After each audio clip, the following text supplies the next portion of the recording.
My leg. My leg.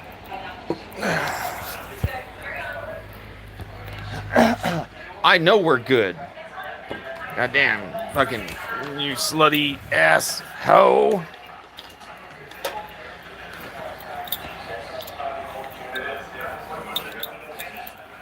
We're gonna try something a little different today.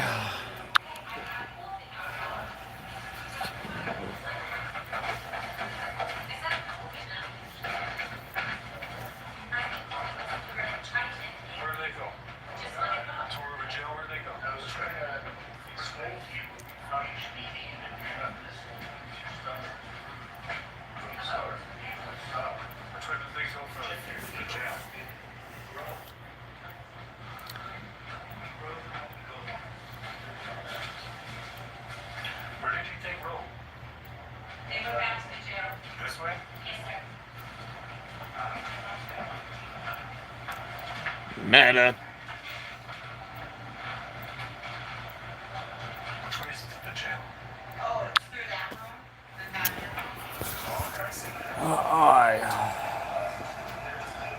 Then we got Central Tyrant Investigations and Kansas City Accountability.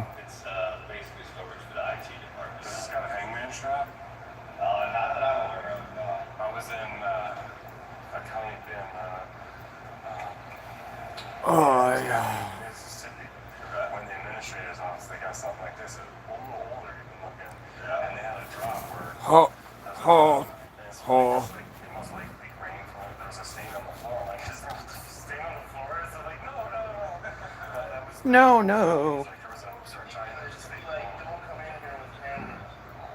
Come in here and look at these.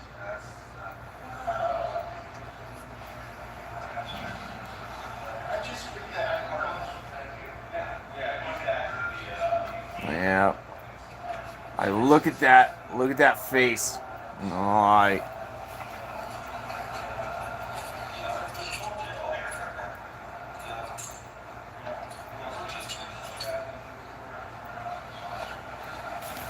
What is up? It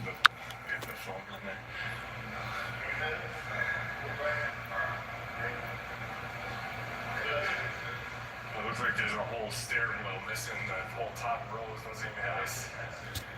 doesn't even have a stairwell.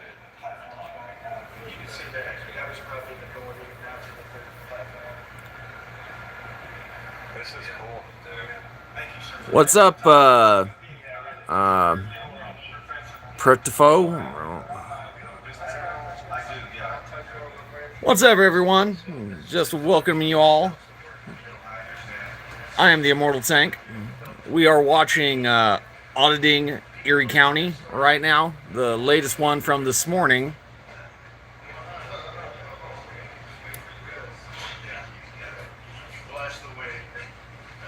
After this, we're going to watch Central Tyrant Investigations from this morning, and we're going to watch Kansas City Accountability from this morning.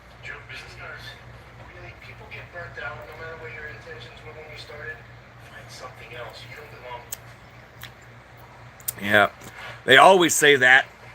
Oh, you don't belong here.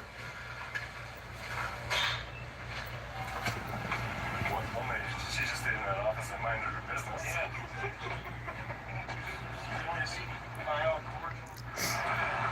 Oh, where are we going next?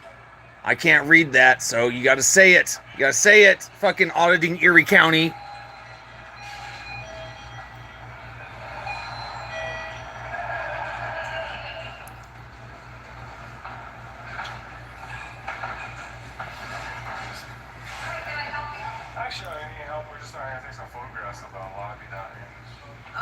And to see how many people that work in public service think we're not allowed to.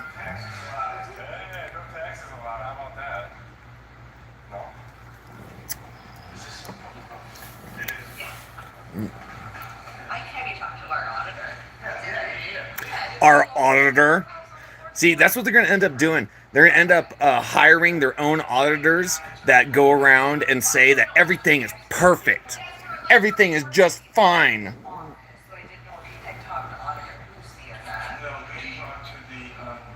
the county attorney. I went to the county attorney's office just to make sure that county employees specifically are trained on First Amendment and the right to record in public spaces. They should be. Before becoming a public servant, you should have to go through a 6-month course.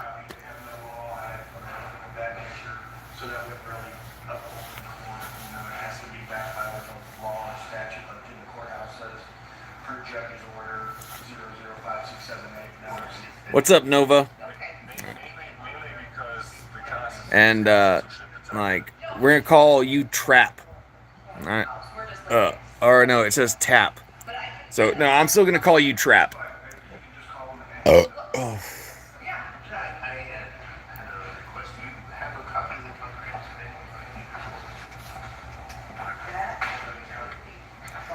What's up, all?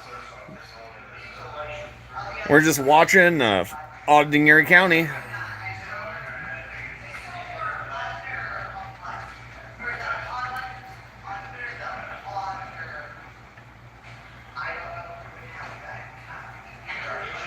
I don't know if we can. We can allow you. Alright.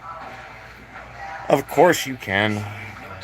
Like, no animosity at all. Like, the only thing I want is to disseminate information.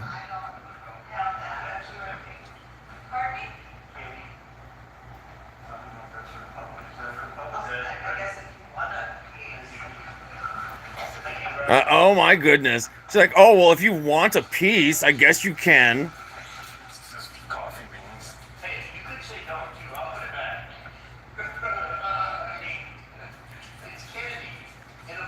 It's fucking candy. Their pens smell like coffee here. Pick up the camera.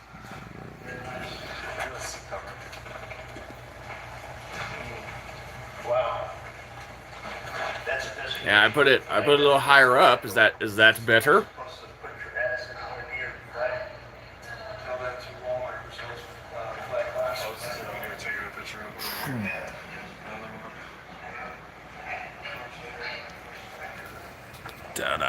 Da-da, murder.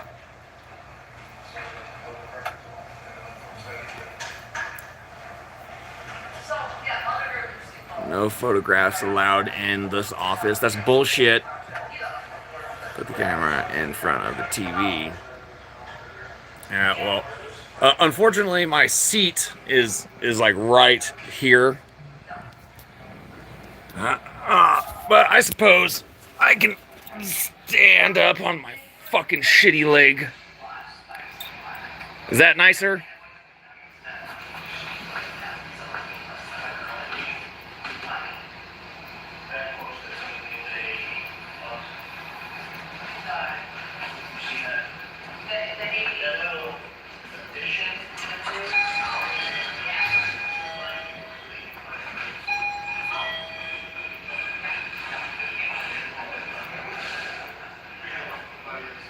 Well, I'm gonna have to change the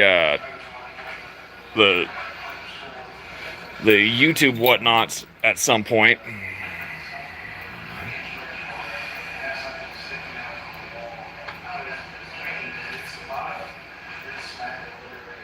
Alright, Erie County fam, I did not stick around in this building with Majorly Awesome and Wright's Crispy here. I went ahead and headed down Wright's Crispy? City Hall. Like, what the fuck? Shortly, but I want to remind you, if you want to see their full interactions and Wright's Crispy's full reading of that office when I wasn't there, go ahead and subscribe to their channels. I'm going to go ahead and link both their channels in the description because, of course, in all these audits you're seeing, you'll get 3 different perspectives and 3 different interactions. So we're going to go ahead head to the City Hall and let these guys here talk to the administrator. But from what I heard, they got little resistance from the manager, and respecting our rights was a go. But of course, get over there to Majorly Awesome if you want to see how it went down. Here today, it is 80 degrees out and sunny here in Dubuque, Iowa. Down here at City Hall to do a little civil rights investigation and employee conduct. Is Luke still in the chat? way now. You said it was to the right, right? Yeah, it's the building with the big gazebo. Just before it halfway, there's the family center if you want to check it out.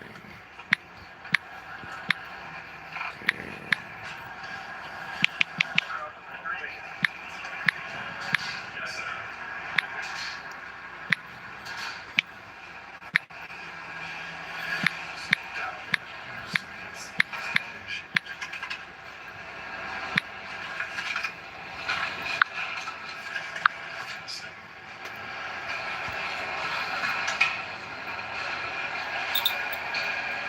Amazon. It's a knockoff Amazon, man.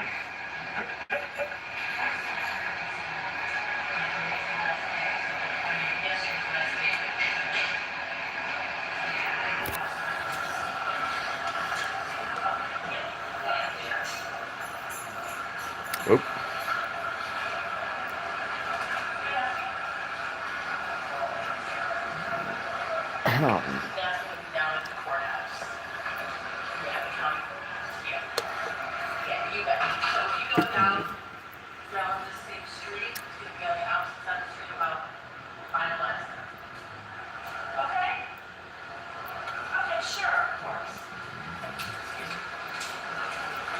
Oh.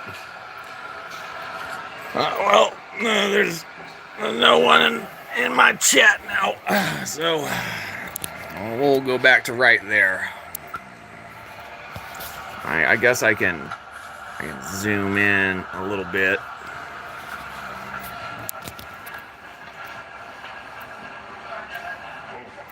How you doing? Look at all these ducks. I got all your ducks in a row down here.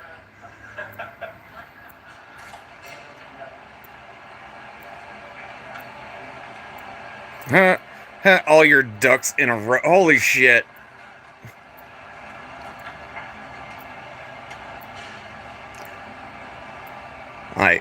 That's basically the police or the government for the building saying we'll get you.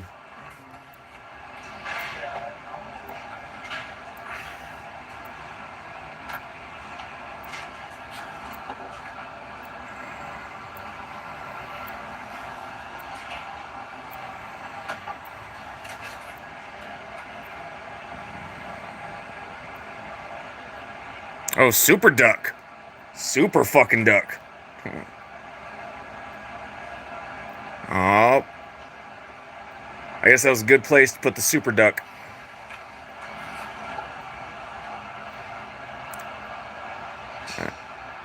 Those are the founders of the Constitution. The law of the motherfucking land.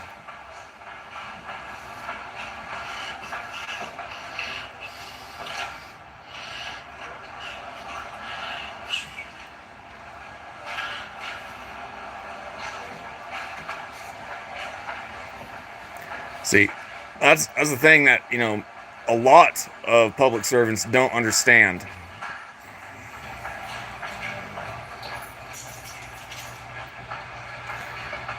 Yeah. Oh wait until he gets to some fucking nonsense and people talking.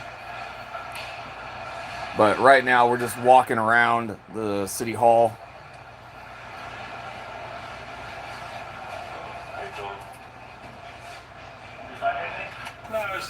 Oh.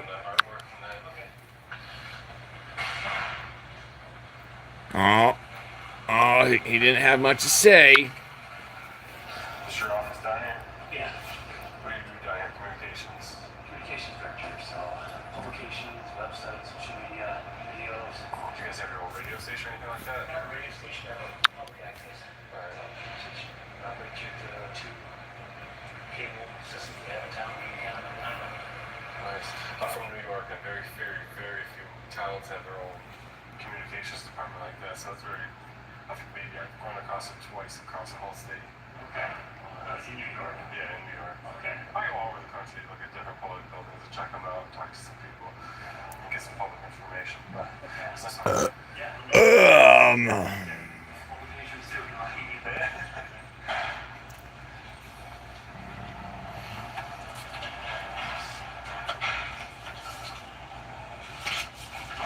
Oh, it's a fist.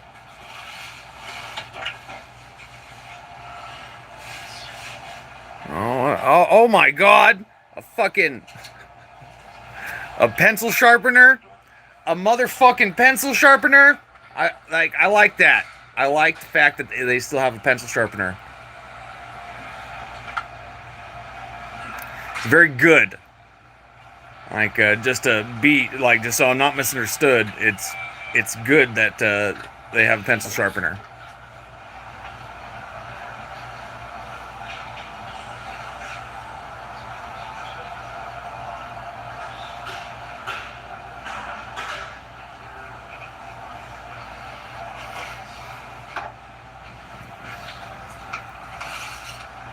Oh, we got poo.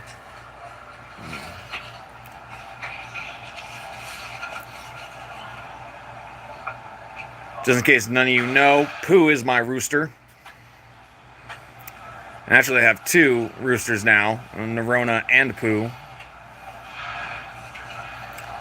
I was kind of hoping that Nerona and Pooh would fight. Like, you know, once Nerona gets a little bigger. Instead of Pooh always trying to attack me. Like, I really don't like kicking him. Like, you know, fucking.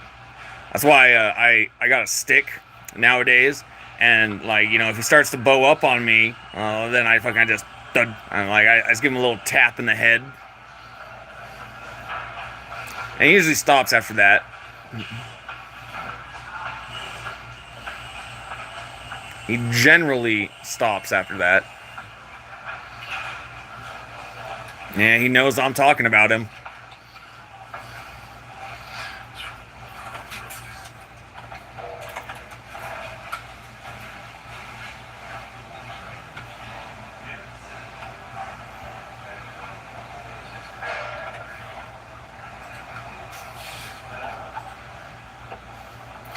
You know anything about these excellence awards? Oh, up and there's Nerona.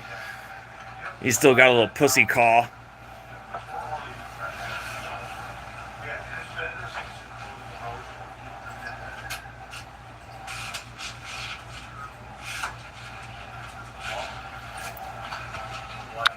Oh, let's check on.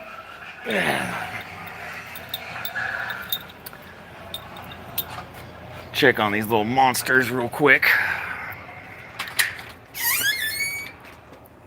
Oh no, they're right there. Yeah. They're all right there. Yep, cock-a-doodle-doo. Do it again. Do it again.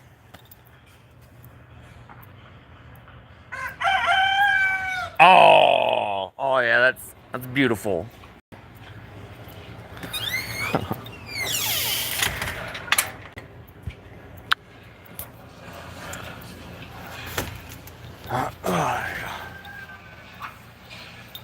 Yeah, you best stop calling.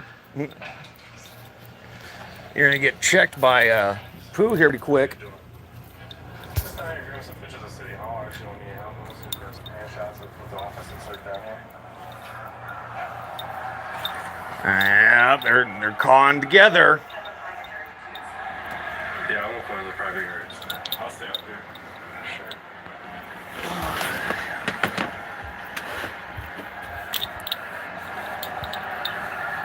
All right, we don't need this. Oh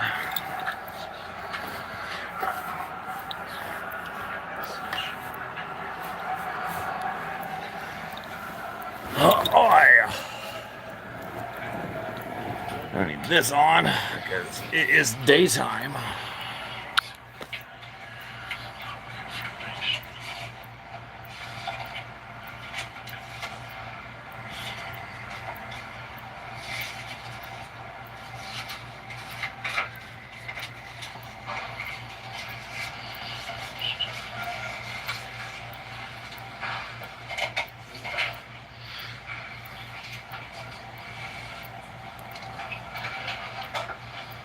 Oh, I gotta take my medicine. My war friend. Touches everything. Just keep that one there.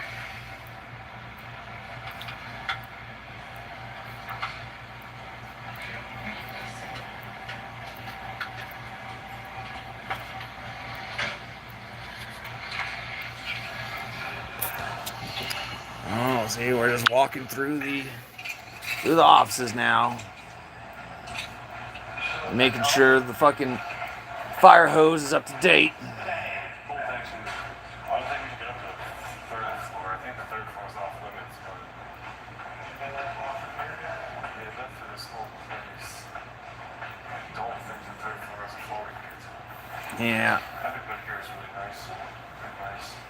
You get an office. Maybe there's a few people walking around. I wonder if we can do like this. Calling somewhere right now, getting educated. We can take a walk back in this office. This is nice. Catch this education tail end. All right, let's catch this education. Education should be given out like public candy. Public meatballs. What the fuck was that? Public meatballs? Some education.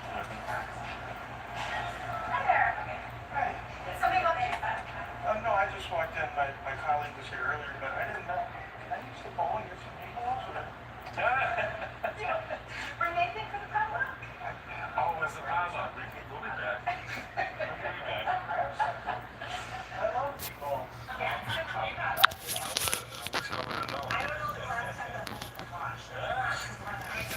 Take your chances. Yeah, it looks like some stuff is in there, but hang on. That's what's going on right now. And I haven't had meatballs in a long time. Those are probably homemade too.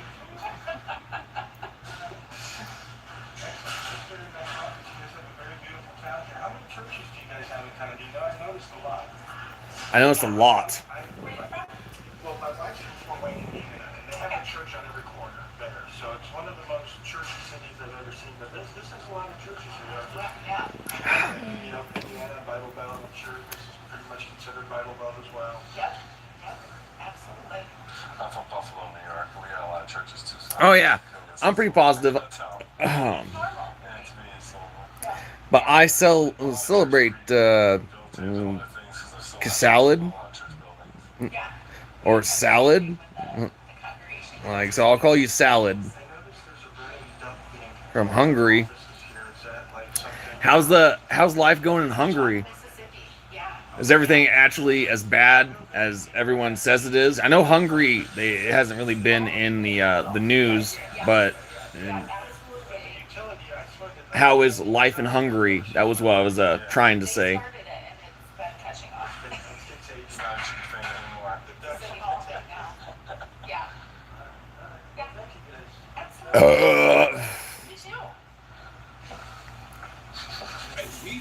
Society.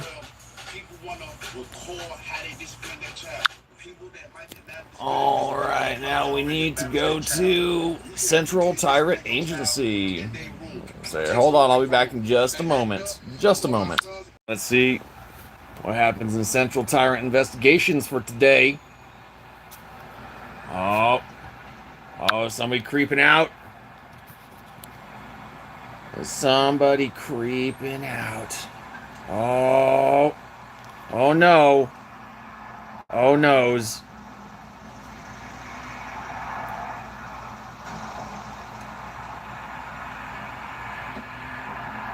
Oh. Here comes the lady boy.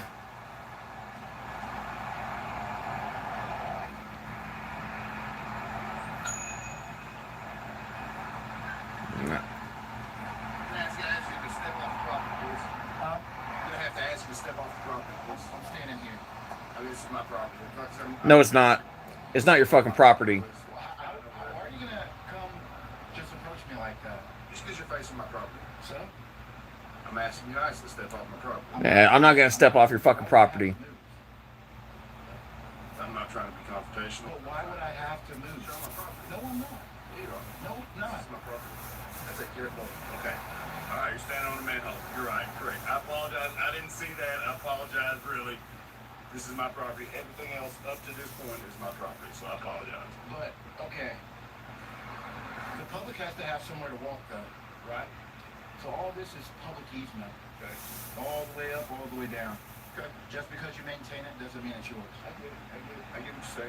As I said, not trying to be a dick. It was just the way. It was the way you kind of approached me. You're sitting there with the camera facing my building, so I have to document. I mean, you have to. Yeah, for my boss. Who's your boss? Oh, right over there. What do you guys do? Oh, I don't know. Where I guess. Do you want me to call him down here so you can ask? Hey, boss.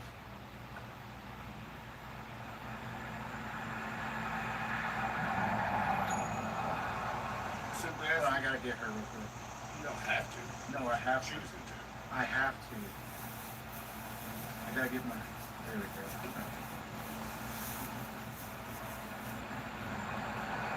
It's our policy not to really. I'll let him explain it. Hey, boss. Yeah, I got it. That was the issue. Well, he came out like really rude. I did ask him to get off my property. He informed me he wasn't on my property. I get it. Public easement, no big deal. So asked him who you work for. He said you. So I said who you work for. He said he called you over the phone. Okay. To answer that question, please. Yeah, we wasn't gonna be here long. Be done here in a couple hours. But just getting like license plates and trying out. You scan the space? Yeah, I already got. Cookie and Ray Ray. He doesn't even know. You don't know? No, I don't. Well, yeah, Ray sent me out here. I'm just a supervisor. Right. On duty today. Right. And we wasn't gonna go on your property, but I get it. He informed me it wasn't. My mistake. Right. Your mistake. That's what I thought. It kind of makes sense. I think. I don't know who Cookie Ray is, so that's what crazy you don't know him. Right? That's crazy. You really don't know Ray Ray? Are you from here? No. Oh. Where are you from though? Texas. Pookie. See? Asking more questions. It's Cookie Ray. That's his business we work for. I think Ray is actually the one in charge, but Cookie is always with him when I see him. Do you want to speak with him? Okay. I'll let you speak with him if you want to call him. Yep. And then here the madness begins.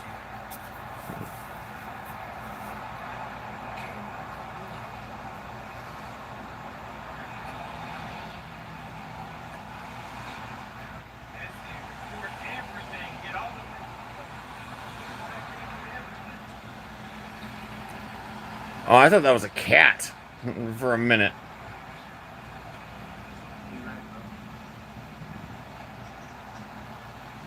Oh, Ladyboy's going back in the weed dispensary. Let's watch very closely.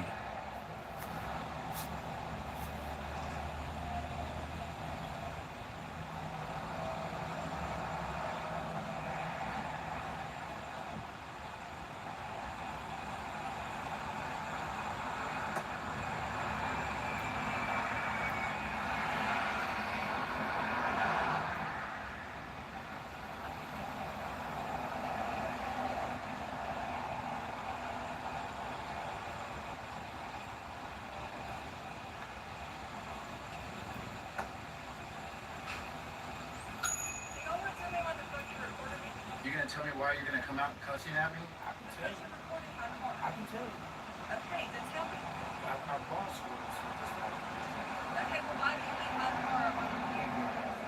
Because I do. You gotta get a little closer, because I'm not gonna talk to you. Why are you recording my car? Because our boss said the same. Who's your boss? Ray and Cookie. Huh? Ray and Cookie. What sense does that make? No, what sense does it make for you to come out here just cussing? Recording. But why would you cuss at me though? Because you were recording. So you just automatically cuss at people without talking? You're doing shit that doesn't make sense when you're sitting there trying to get people's license plates. But now I have your face. You already have my face. You see me walking in the store. All we do is just scan their license plates and faces. You act like that's normal and that's okay. It is. No, Like, fuck you. all of everywhere, everything scans your face and your plate and your VIN number and your everything. You know, fucking like homie G Funk that was in the passenger seat is obviously her fucking her like woman man like Now we're gonna have to upload it to our boss.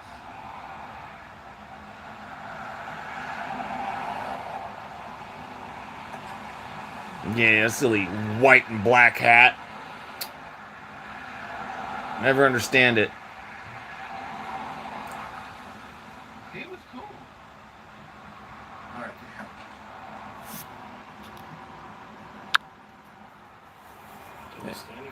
If you're a man, wear black and shorts.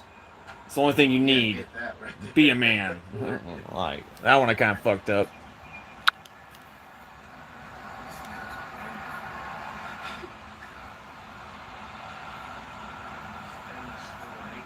Shirt and black Don't t-shirt. look up the Lord like that. I mean, a shorts and a black t-shirt. That's all you should need. I'll go over there. I'll take care of it. Oh, he's gonna. Oh no, he's gonna just drive away. Oh no, he's gonna say something. Yeah, don't flip off God like that. You're a pussy. Come on. Oh, it's so scary. So scary. It's the police. What are they gonna do?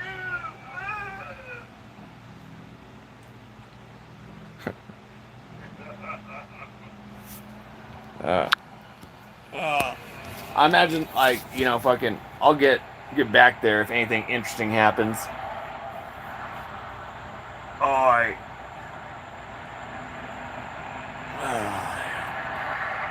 But hey, everyone.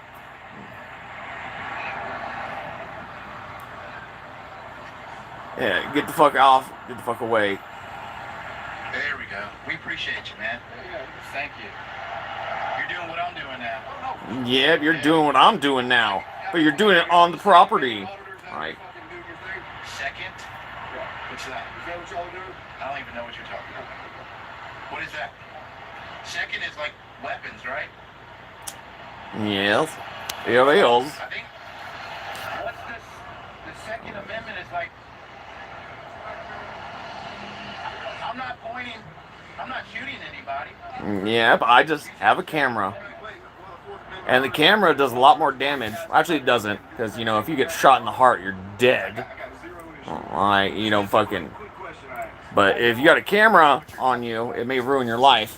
Which is, you know, possibly worse than getting shot. I said I have no fucking idea. I'm not cussing at you. Fuck you. Huh. Oh shit. There we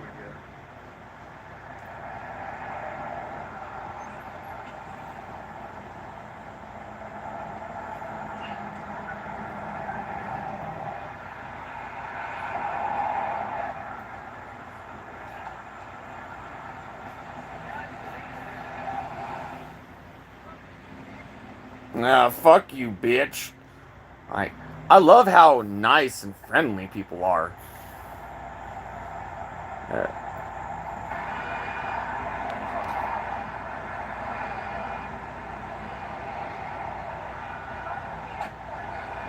Yeah, so you're gonna be recorded. Why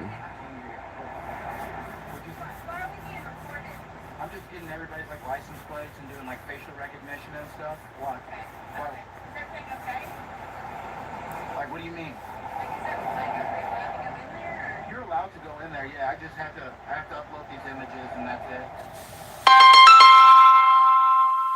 Oh. Decline. I know what that is. Like my Coumadin clinic, so I gotta go fucking get my blood drawn again. Fucking fly.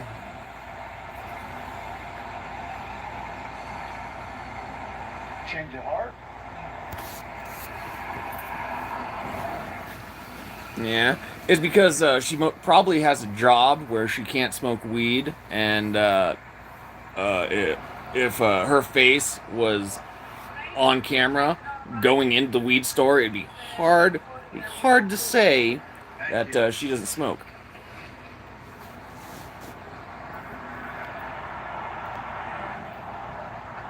ICTI fam, don't go anywhere just yet.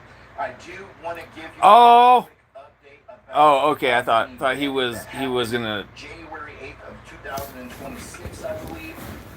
It is actually when myself and Kansas City Accountability were on our way to Hernando, Mississippi. We are actually going to Jackson, Mississippi, but guys, we got pulled over in Hernando.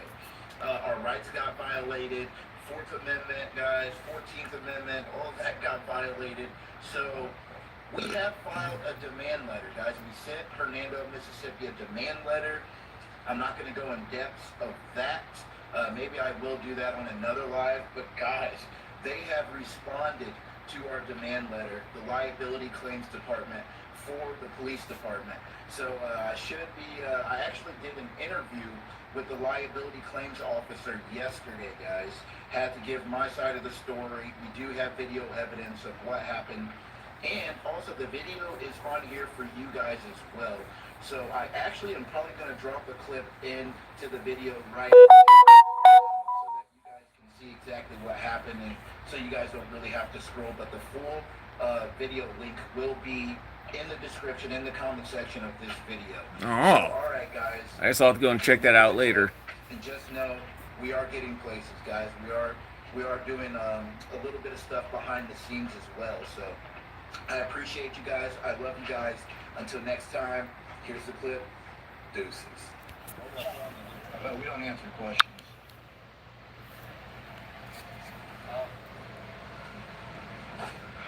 Yes, very good. Yeah, that's crazy, man. I called it too. I called it. I knew what type of shit you guys were on down here, man.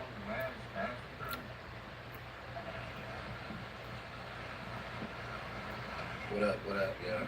They put us over because we had out-of-plate tags. Out of plate tags?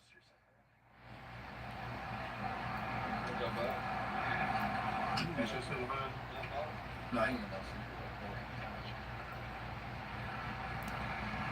What's up, y'all? What's up? Welcome, man.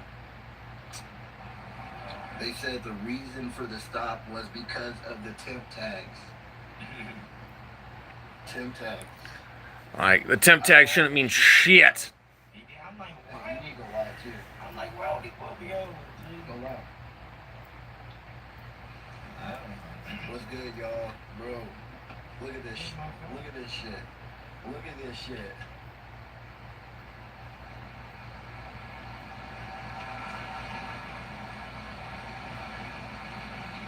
Yeah. We ain't do nothing. We was driving while black. Driving while black. I called it. We just passing through and he pulled me over. He said in the state of Mississippi, here. Yes, sir. So I can step out as well. What are y'all doing? Whoa. Alright, I can stand out, step out too. I'm the passenger. Why are y'all detaining him? I'm stepping out for safety. I'm a passenger. I'm a passenger. Don't make this hard. I'm a passenger. I'm a passenger. You're refusing ID. No, he never refused ID. It's on camera, bro. You're refusing ID. I didn't refuse the ID. He didn't refuse the ID. You have ID? I'm a passenger. I can identify everybody in the car. No, you can't. You can't, slut. Suspicion of a crime. If you have reasonable suspicion of, I never deny, bro. If you want to hear, bro, y'all is just tyrants, bro. If you're stopped on a traffic stop, If you're the driver. is that it? That's it. Supervisor's on the way. Yep, here you go, man.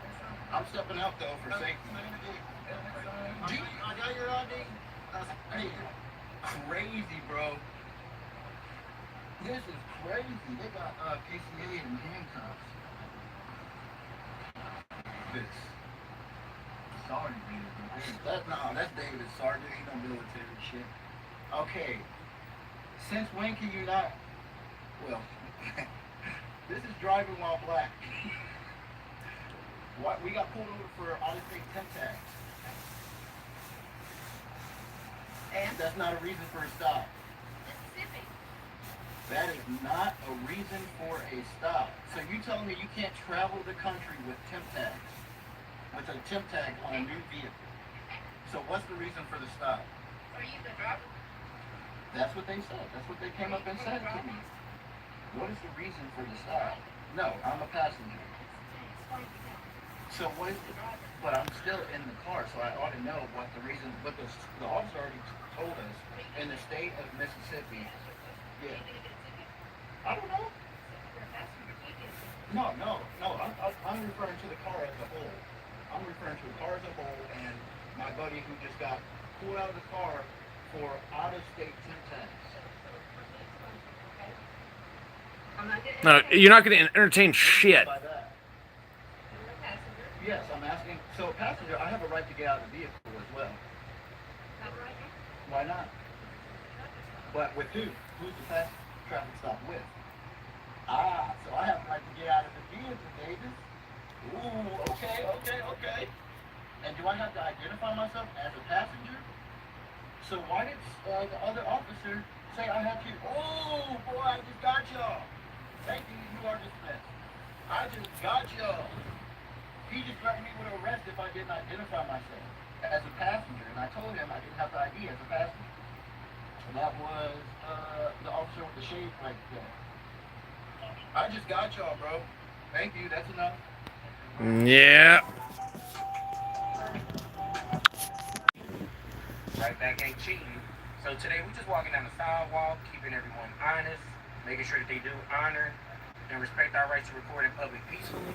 On the way in Kansas City, go ahead and hit that subscribe button. And while you at it, go ahead and smash that like button. And most Definitely. leave a comment. I'm not gonna top y'all ear off. I love every last one of y'all dearly. All right, now Kansas City, here we go. About their rights that they may or may not know. Are you guys familiar with the First Amendment? You are? Oh, heck yeah. We on the same team. Thank you, guys. Thank you. Yeah. Thank you. Yeah, thank you.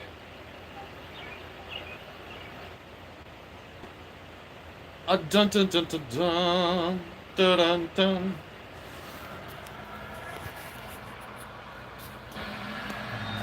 Oh, Chick-fil-A. I know Chick-fil-A is going to get fucking mad at him. I know for a fact. Oh, I already seen this one. I saw CTA last week.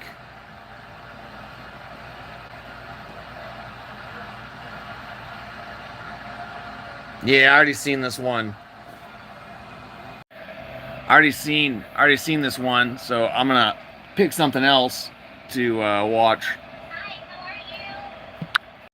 Oh, I guess we can take some back in the day, because this is like Kern County, whatever. Whoa. I'm a married man, so don't take pictures of me. See what y'all? I'm a married man, so don't take pictures of me. Hell, you vlogging for two people. Dun dun dun dun dun dun dun dun. Damn, Jimmy. You are a bit. That's what you like. You good boy, go inside, get yourself some Trader Joe's. Go get some Trader Joe's. Go get a yellow watermelon. It'll make you feel better. Go get a yellow watermelon. Ah. He's actually, what a dare, dude. Spotted that cop. Took my pictures. I'll have to take This is too much. Hello, yes. He's a crazy man. What happened? No, he said interview. There we go. Dude, that dude is straight up be that daring. God damn, bro. Hey, Derek, put some socks on. Oh, he was sockless? Yeah. He was sockless. Oh my god. Sir, you need a stop? Wow. It seems everywhere in the United States hates the Constitution. So, we tried to get him a doll so he could point us where he hurt, but he couldn't. No, he said he called 911 to take his pictures. Well, why are you doing this? In this day and age, you never know. In this day and age, That's right, Legend. Okay. Where are you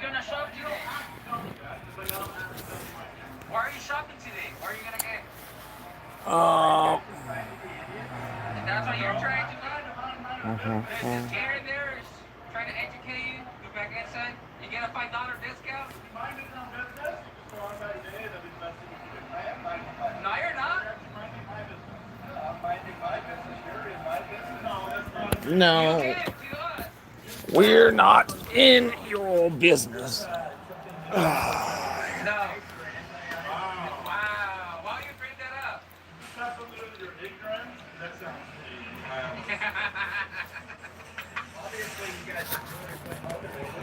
Oh, obviously we're politically motivated. We don't talk about politics with video. In this day and age, you never know. It's crazy. Did you forget to count this one? Yes. There's probably 30 cameras in there right now. You're not gonna be. Are you gonna be tripping on all the cameras in there? I know because I know what those are for. Oh. How do you know? Because they're for surveillance. My cousin. This is for my surveillance. Like for one thing, I My believe safety. Yeah. that all the videos that are recorded by the government, by a grocery store, by anything, are used for beneficial purposes.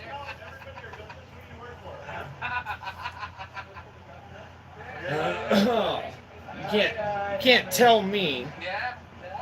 that they have all this stellar shit. Don't be so call the Like, cops. I'm scared you know of how your many safety. fucking grocery stores people just boxing all day long? Now you can. You can ask. You can fucking ask. Mister, I'll be back. I'll be back. Damn, he got you. Oh, That's it. he That's got it. you. Like, Oh, damn. nothing but funniness. Hey, shoot. Stop. We don't, sir. Chill. Like, it's very simple. Like, you know, don't touch me. You're not gonna get sprayed. And don't walk up to me and like a like thing, because I'll spray you before. In Santa Barbara. Ma'am, if you lie to the customers, you're going to burn in the lake of fire. You're going to burn in the lake of fire. You need to help the children. Wow. I've got 6 children. God damn, bro. I don't like other people's kids, just I do like. I like all. Well, you should donate. God bless all kids. Kind of like Michael Jackson. God bless, like, Damn, you're yeah, right. like God can bless all kids, but like I don't like all kids. You know, I'm just being for real. Just being for real. Like most people's kids piss me off. That's the freest of racing stripes. Yeah, God can bless all kids. I don't have to. Crazy. Oh, whoa. Too much freedom. Like kids. Freedom. Oh, it's a quarter. Right there, quarter. I'm a married man. Please stop. I'm a married man. I'm already bored. So am I. I'm very bored. I was gonna go and check out my chickens. So we'll go and take a look at my chickens. Oh my God. You don't like to actually, have you ever got someone to actually before? I do.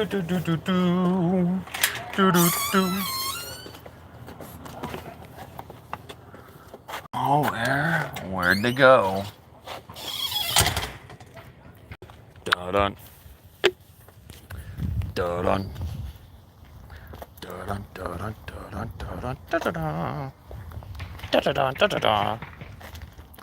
Let's see, are they over there?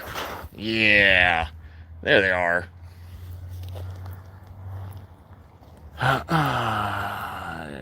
2, 4, 6. Very good. Now, the other 2.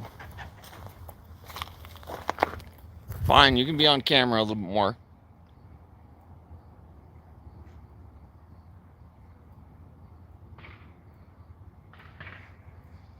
Yeah. And there's the other two. See, we'll mosey on over here. Or fucking the mint is flourishing.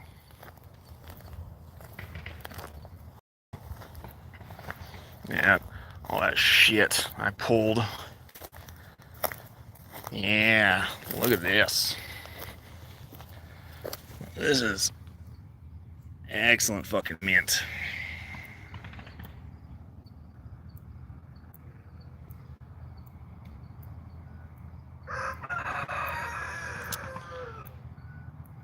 And my pawn.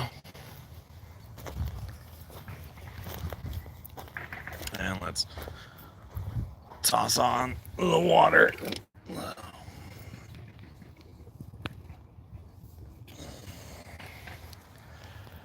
Just to give the pawn some more water.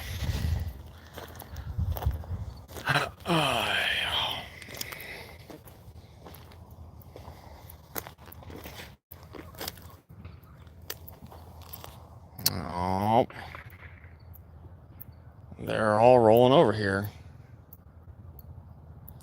Oh, look at that dragonfly. Isn't that nice?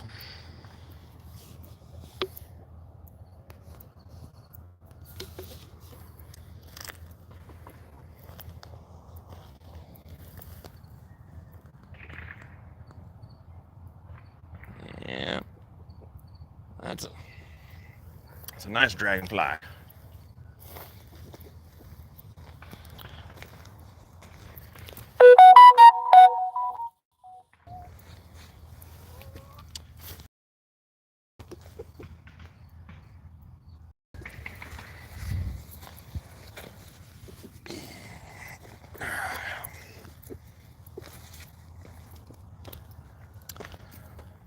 Yeah, there isn't really much to say. Hey.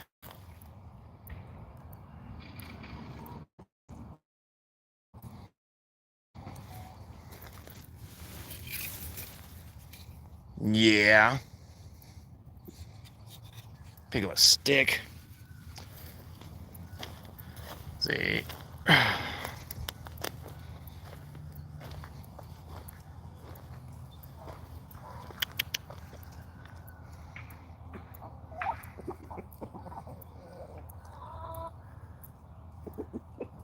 Yeah.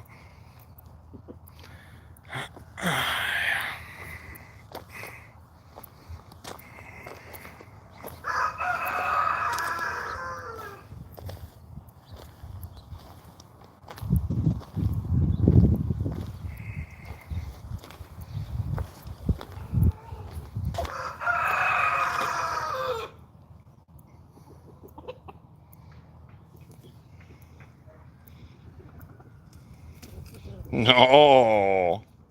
Front spot whooped your ass, Arona.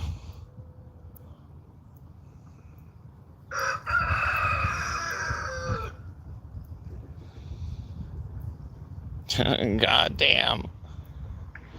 Front spot is one of the smallest, too. Holy shit. That's great.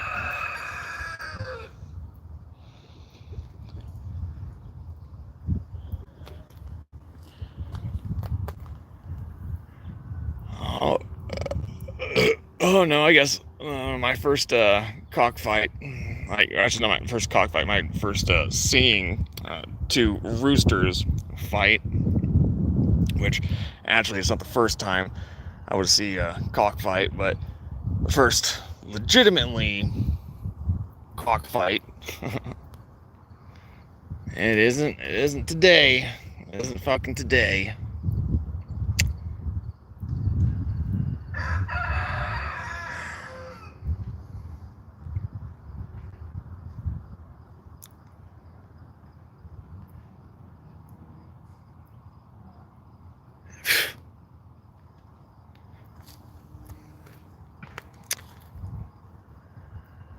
Yeah.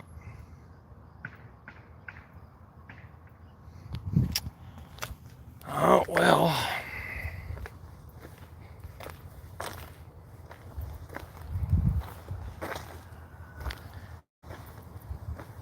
Oh, that's enough for outside.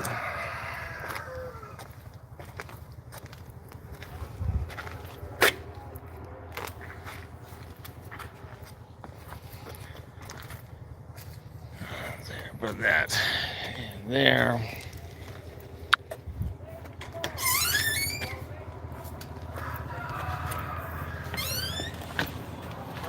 Don't listen to them. They're just liars. Save yourself. Don't listen to them. They're liars.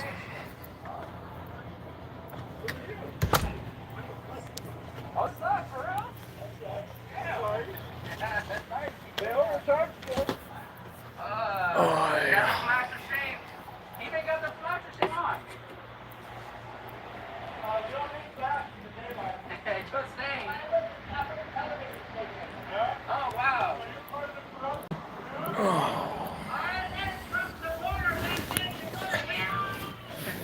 Go to hell. If I could. No, you shouldn't wish upon anyone to go to hell. Like,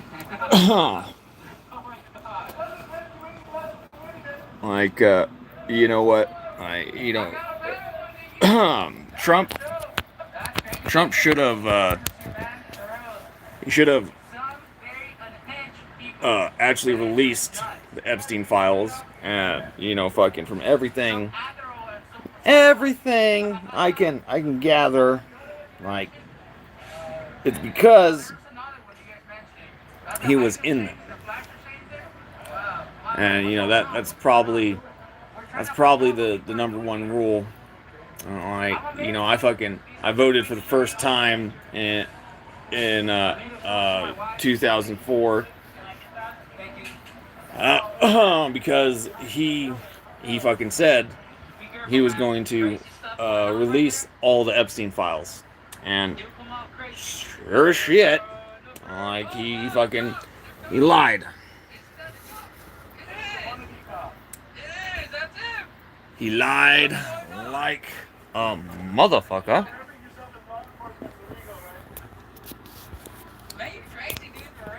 All right, that's about right. Right there. Man. Oh my goodness. I'll get your ID when I come out. Huh? I'm not protesting. I'm just doing some public recording. Are you protesting? Yeah. Oh, I thought you That were. looks very comfortable inside. I like the diamond stitching. It's beautiful. Quilted seats. Hey, DK. Beautiful. You want to get there as well? Did you make sure to get some of that? Oh my god. This guy. Look at the guy over there, bro. It's still tripping. Over there. Hey, he's hiding. He's doing the hiding of shame. He's coming over there. Yeah. Why are you staring at me? Don't stare at me. I'm uncomfortable. And my face is to my wife only? Why do you wear masks? Women wear masks all the time. They just paint it on instead of wear it. Yeah. You're wearing makeup right now. You got lipstick on. So that means no women never wear masks. Damn makeup. Oh, Darren makeup. you're concealing yourself with your makeup. Oh, Mr. Derry just came out over there. I missed him. Oh my God, I'm a Hey, the favorite. police can't do anything. They're not feelings enforcement. They are law enforcement. Oh yeah, he's over there. Wow, crazy. No, but you can give them money. They need help for the chunk. Why are you Without their consent. Oh. Right. Just I don't represent any organization. Yes. I'm an individual. We're not together. We're individuals, man. Oh, I was gonna say hello. Why not? No, I'm not harassing. You literally walked up and harassed us. Hey, this is my bad. You walked up and harassed us. Why don't you go mind your own business and harass He's somebody very else? sensitive. He's very sensitive. What? Your hormonal fluctuations. I'm not a Karen. You are. Ah. You said we harassed you. We didn't harass you, jackass. Get out of here. Get out of here. I don't want to hear it. No, you don't. I know my rights too. Thank you, man. You tried to save her, but she's a Karen. Karen's just walk. It's not anger. You don't know me well enough to know my anger. That's how I he talk speaks, really actually. loud. I talk loud. That's how he I am speaks. hard of hearing. Is that illegal? Is it illegal to be hard of hearing? I didn't know what to say. You're messing with me over my disability? You're messing with me over my disability? Are you making fun of me? Are you making fun of me? Me. I'm talking so I can hear myself. I have bad hearing. He does. I'm a witness. Do I need a medical note? It's none of your business. I'm not allowed to talk loud because I can't hear. Why not? Tell me a Why good did you reason. decide to come here today?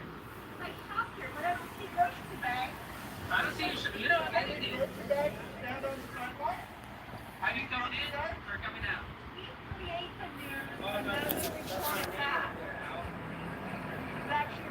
Yeah.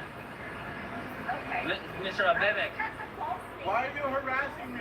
Why are you accusing him of stuff? Why are you harassing him? Why are you harassing him? How do you know it's false information? I hope you choose to save yourself and your soul, Why man. don't you find a new location to harass people? Yes, you need Yeah. salvation. You're going to hell. You're being hateful. Yes. Man, why don't you try minding your own business? You'll live longer. You don't know that I'm a man. Like, yeah, you know, you may be a man. You may be a fucking man. Harass us. You wanted to come harass us. You've been harassing us the entire time. I've been asking you to leave because you're harassing me. You are harassing me. He is a very sensitive man, and You are harassing a deaf person.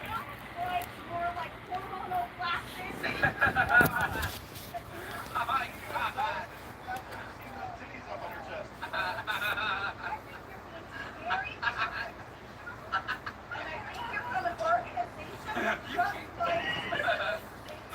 Oh. Oh. Uncomfortable. Do you care? No, you don't care. You are making me uncomfortable. Do you care? No, you don't. So I don't give a shit if I'm making you uncomfortable. Mr. Jones, I've been asking you to leave me alone for 10 minutes now. Leave me alone. Go away. Obey me. Walk away. Obey me and walk away. damn, she has an ego. Obey me and walk away. Thank you. Oh. I'll take a melon, though. You buy me a melon? Man, I love the chocolate covered honeycomb. It is pretty good here. And nothing against you guys. You guys have good products. you guys I'm do. against her because she said we're not allowed to have freedom on You guys actually do. You know, the last Trader Joe's manager is so cool. Oh, and we helped them sell a bunch of Yeah, we sold a watermelon. It's like five. This one's a total can. Bring. America. Stand around and do nothing. Like they at least have the camera up. They're from Lavernia, Texas. But is they know they're free. Lavernia, Texas. Trader Joe's let people harass hard of hearing people. America, man. Hey, we want some of that. We want a sample. Whatever they're giving, we want some. Yeah, we want a sample. 21 times.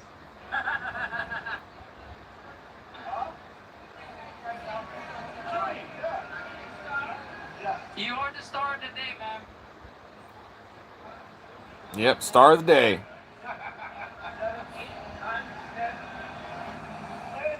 That doesn't count. You're not gonna digest it. Gina's at the hour. You guys are the one.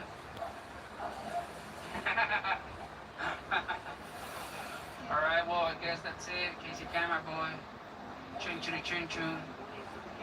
You know what I'm saying? Well, I'm hungry. See you guys around. Alright. Later. We tried to. Looks like ice.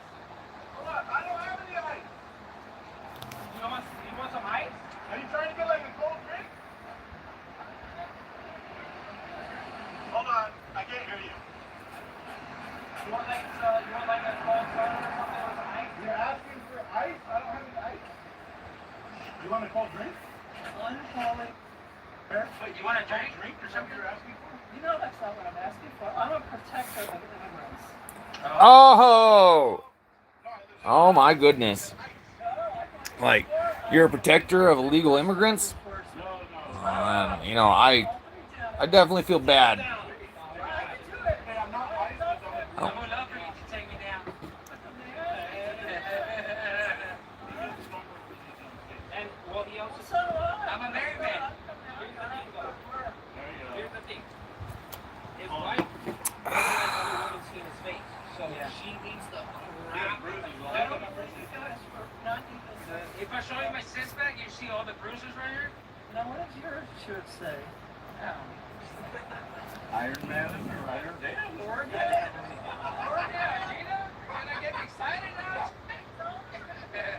No, but hey, bro, serious though. Are you down to take me down or turn me off?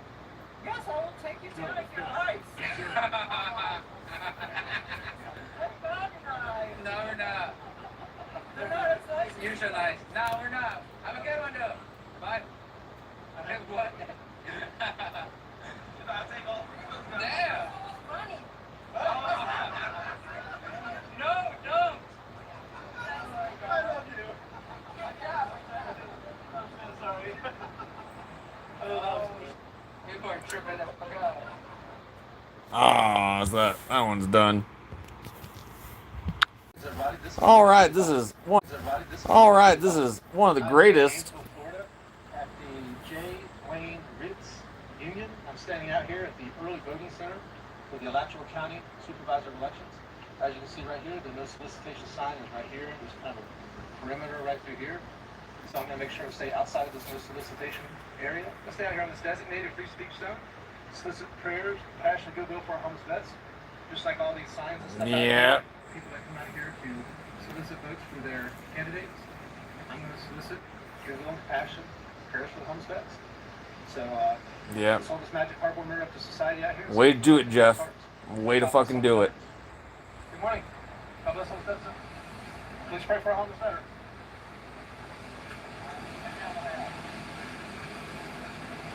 What do you say? Good morning, y'all. How are you? Good, thank you. God bless homeless vets, y'all. Please pray for our homeless veterans, everybody. Thank you. Have a blessed day.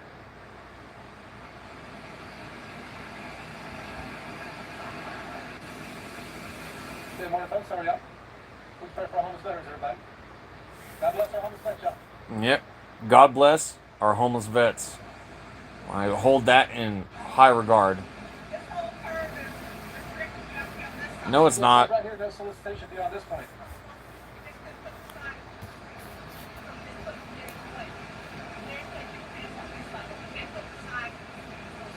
Okay, I was going by the sign. It's kind of like it. I like it right here. Can show you. I'm just going. Well, I'm going by the sign. The sign's right here on outside of the sign. So, if the sign needs to be moved, then they need to move the sign.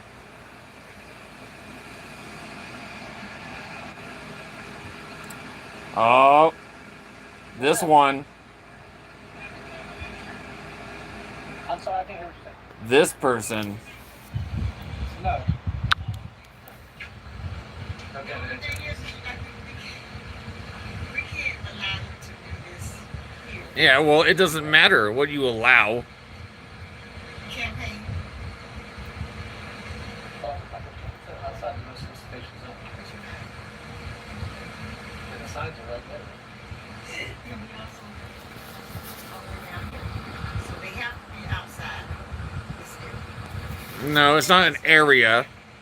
The sign is posted. It's everything beyond that point. So why do you have, you don't have a candidate, No, no. you're not voting for the I'm just soliciting. right, you can't not. Can I allow soliciting? How's that? Not here. You can go a little bit further there somewhere, or in our area, where you can't Oh, it's not. It's not gonna be that. It's not gonna be as as uh outside of that point. as bad as I thought it was. But everyone knows about Jeff Gray. It's like a good point. It's where everybody seems like she comes through. Hey, God bless homeless veterans. Traffic comes through. I get people going in and out. You know, I just have to do this here. But I don't think the supervisor. Yeah, I broke my glasses. I had. So that means I'm gonna have to buy some new Lokes. But you know, fucking. That was annoying. Like I took them off, and they snapped. They snapped right in the middle. Like it was. I was like, God damn it! Like they don't make Lokes the way they used to. You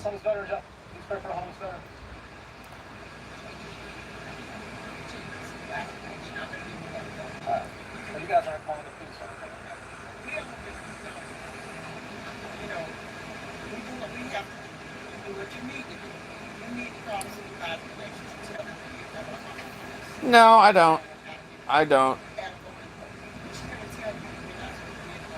Yeah, I don't give a shit what she tells you. Right.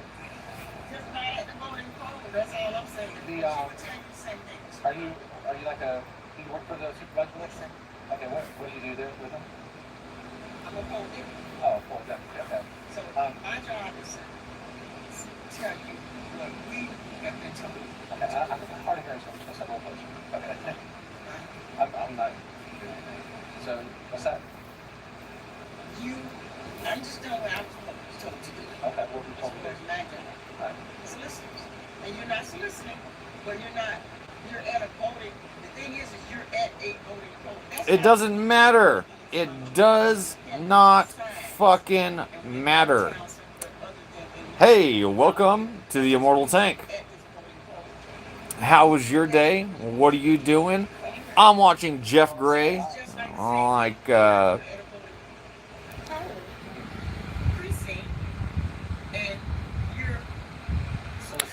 you do?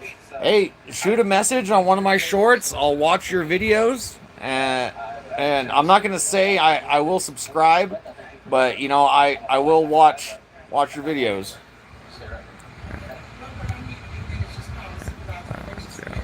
Oh, hey man, I'll look it up.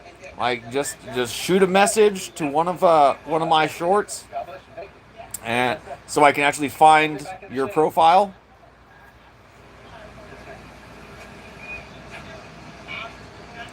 God put it in my heart to do this, so. All right.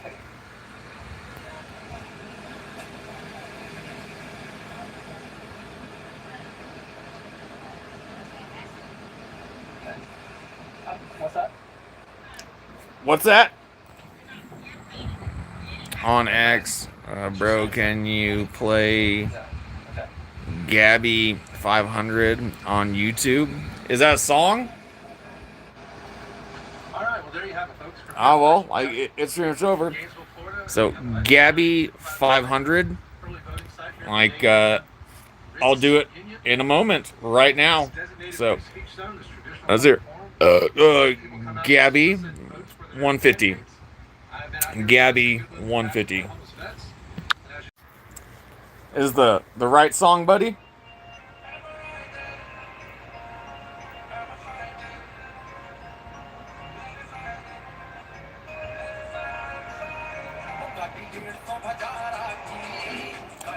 Ah.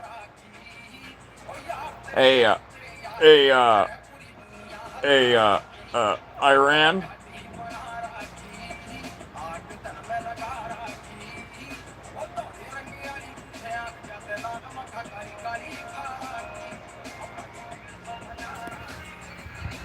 Oh, an Indian song.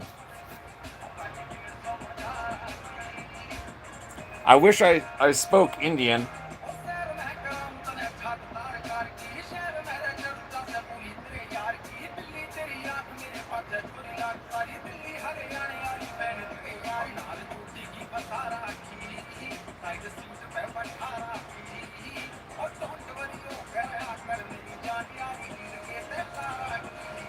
Alright, one thing I'll definitely say is the beat. The beat's pretty good.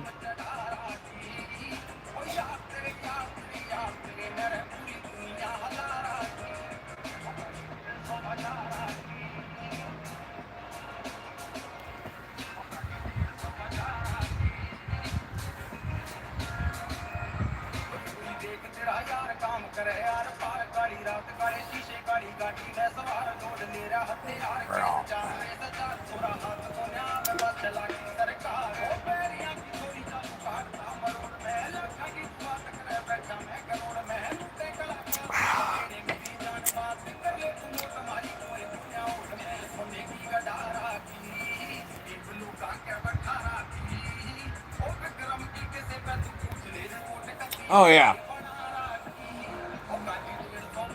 I got a fine beard, brother. Like everyone keeps on telling me to shave it. I'm like, fuck you, cunt. Fucking. I'm not gonna shave my beard. Like I said, if if someone gives me $100,000, I'll shave the beard. But like $100,000 is about what it's gonna take.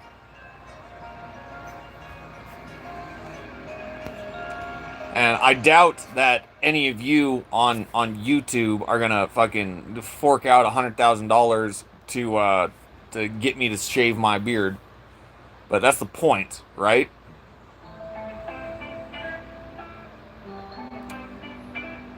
Oh, this is the Indian dude again.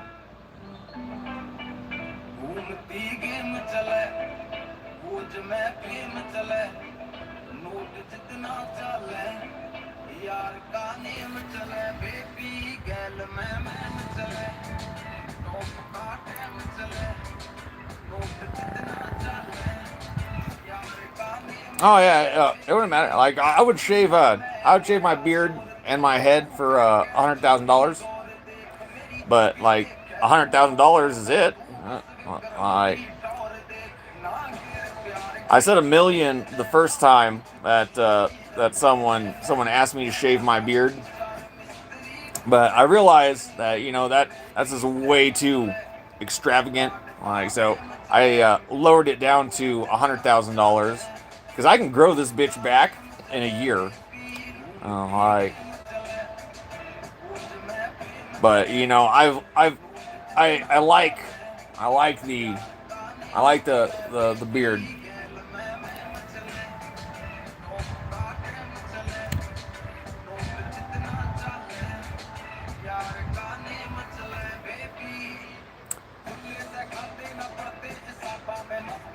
Yeah, I can't understand it, but the beat is definitely pretty good.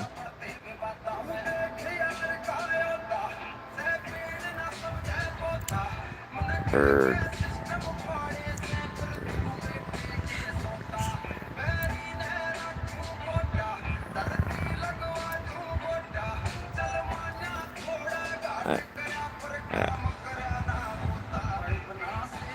So the bird you were showing yesterday, or what of it? That sweet still stuff.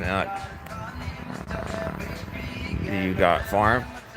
I do. Like right now I'm only on an acre, so I have like chickens, but fucking my eventual goal is to have steer, have fucking goats, have chickens, have pigs for sure.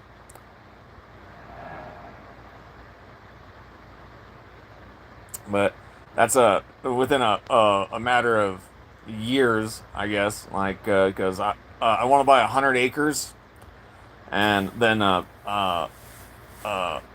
a well on the property wherever that would be, and then wherever I sink the well, I'm gonna build a house and connect the well to the house water, and fucking I don't mind buying paying for electricity, but the majority of my electricity is gonna come from solar, like period.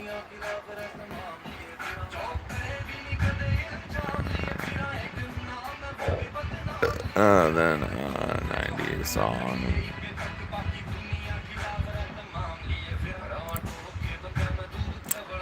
That's great. 90s song, Bahut Jata. Is that it? Bahut Hitati? Hitati? Is that how you'd say that? Hitati? Alright. Oh.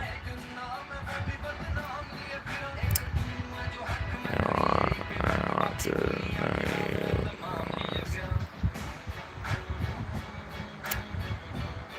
Farm. Like a whole. Not bad. Yeah. Like the beat. The beat's pretty solid. So it's Buta Hittita, Hittiti, or Hittiti, or Hittiti, or Hittita. Alright.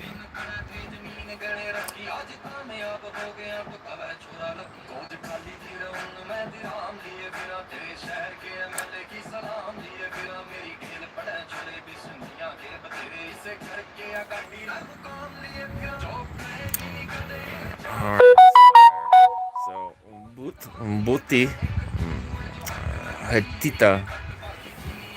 We'll do that after this.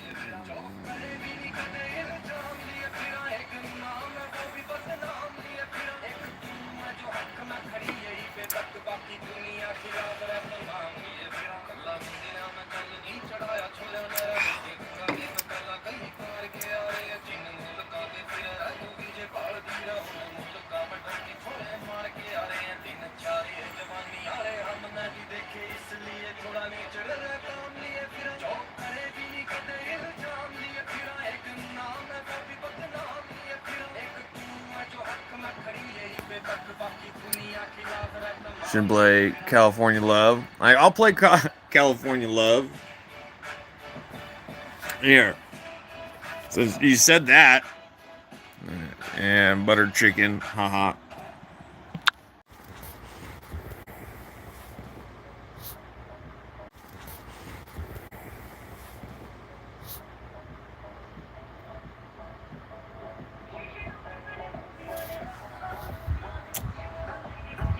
Oh yeah, chickens are excellent food, especially if you raise them yourself.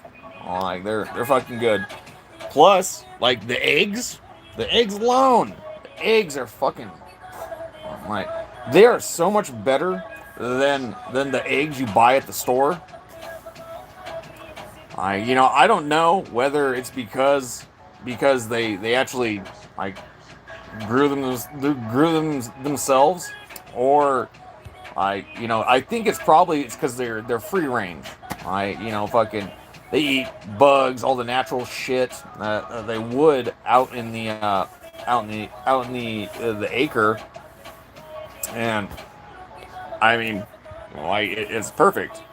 I have a rooster. A rooster produces at least fucking four or five chickens a year. So that means there's 4 or 5 chickens that I get to eat every year. It's great.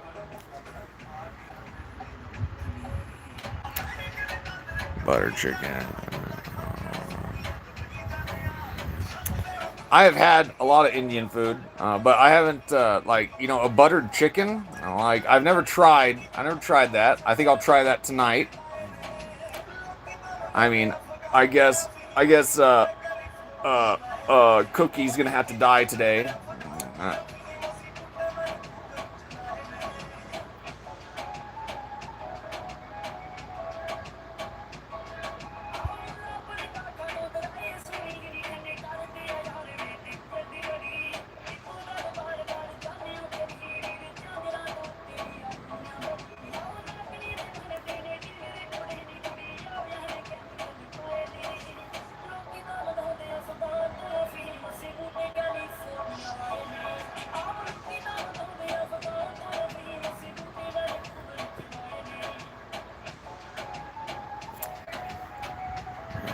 Add this play Fortune.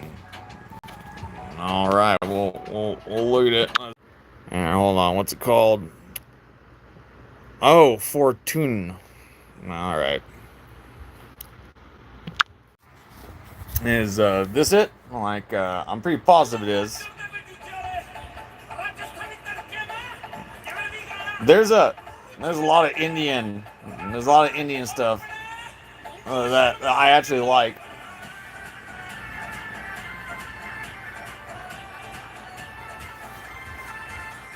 Like, have you ever seen? Oh, it's something Guru.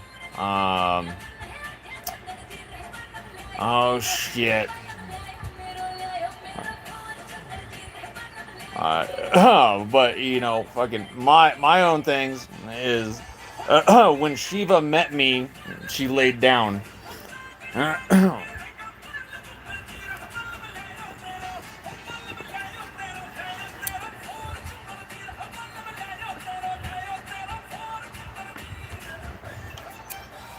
I mainly know about the religions, like, and everyone says that I'm gonna go to hell, but you know, when I met Shiva, she laid down.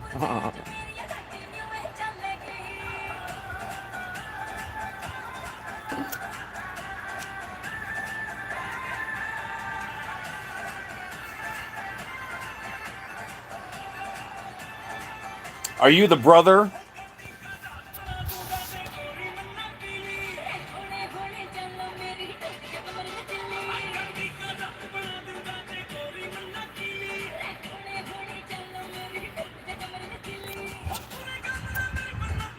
Let me come with a few new songs. All right.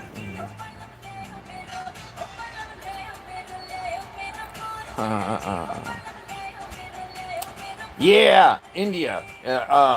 I mean, not India because you're gaming. But uh, is Israel? Well, I mean, not Israel. Is uh, uh, India actually like as against America as it's played out in the news with everything? Like they say that everything's cool, but fucking I know that any of the mainstream media that tells you that everything's fine. I mean, you basically got to go by the complete opposite of what they're saying. Oh my god! And man, like me, my people, we have no room to talk, but it is the trash situation in India actually as bad as they portray? Like it can't be that bad. It can't. But I've seen so many videos. I mean, it's hard to defend that shit. Play Freak Out. I'll play Freak Out as soon as well, actually we'll see what this one's called.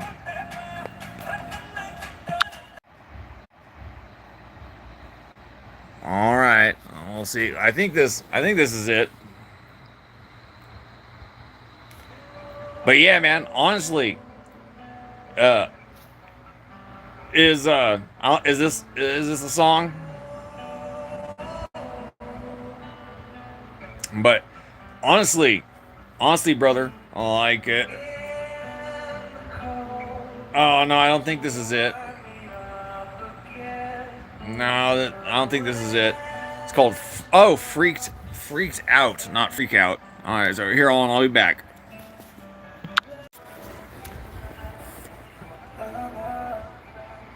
Oh, I think this is it. I think this is it.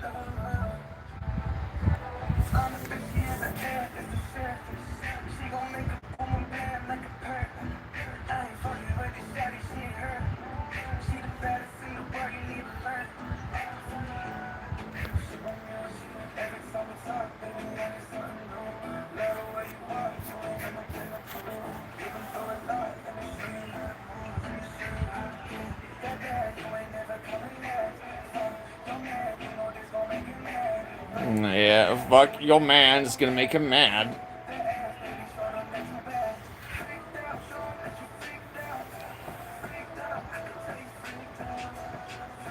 But yeah, man, like, is the Indian Peninsula like as dirty as it's shown?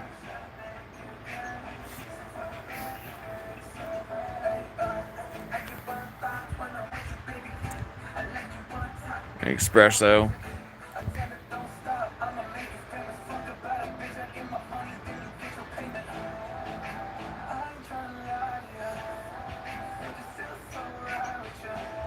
I'm still so right with you.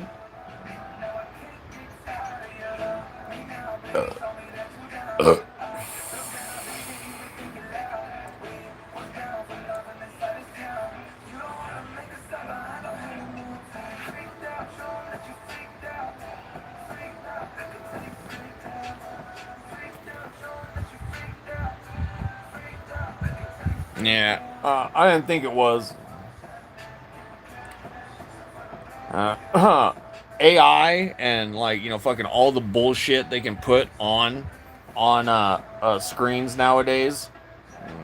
Like you can hardly tell what is AI and what isn't. Like just because I have a keen eye, like it's almost as though anytime something AI pops up, like I got it's just red, like because I can't see all that well anyway.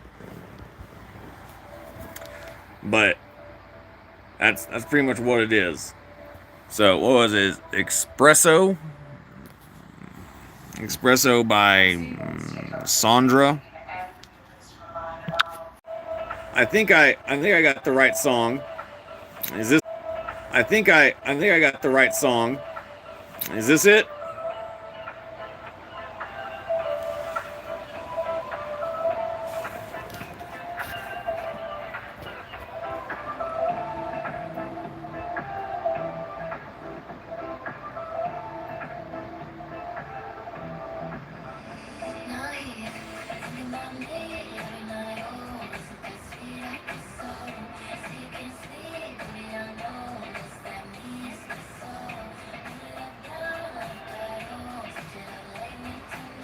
Oh shit!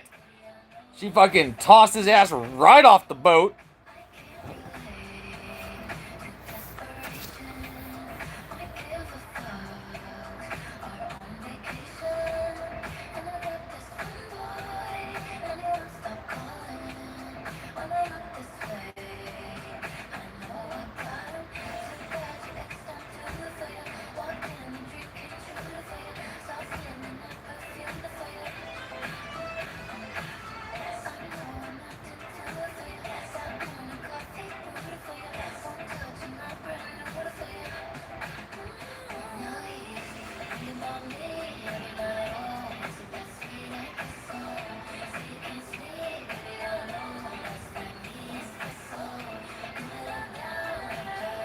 She isn't the best looking. She is good looking, but the person on uh, the third towel was a lot hotter. Maybe it's just because I got a fucking it goes redhead, brunette, black hair. That's my like in women.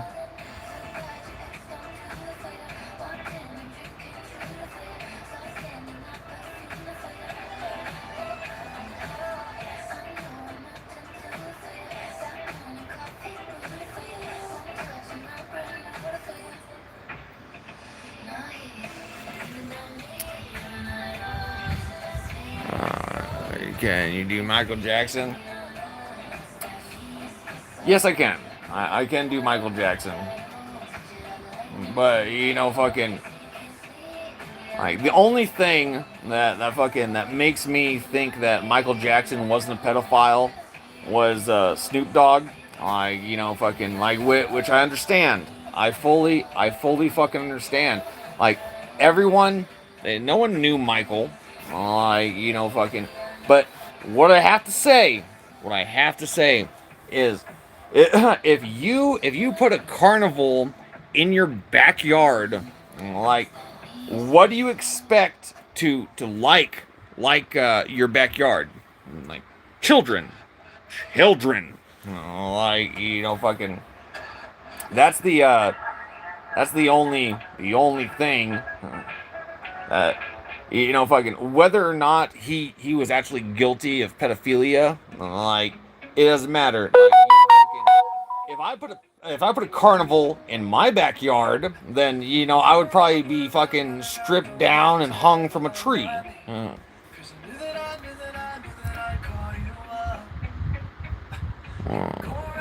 well, where are you? Yeah, I'm from the USA.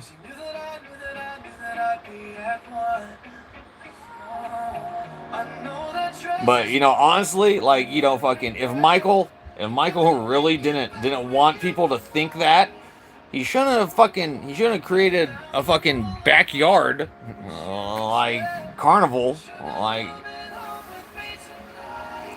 Yeah, I understand that, fucking all of his life he was pretty much told that he had to be a grown up, like, so, I can understand, you wanted to relive some of that childhood that you never got, but, like, that shit is in the past. Like, fucking.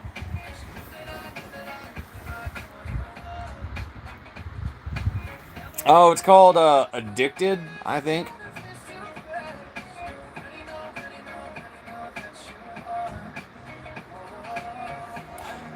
Dresses karma, perfume regrets. I got you thinking back when I was mine. All up on you, what you expect. And home with me tonight. Oh, it's Attention. It's Attention, that's the name of the song. And you just want attention. I knew from the start.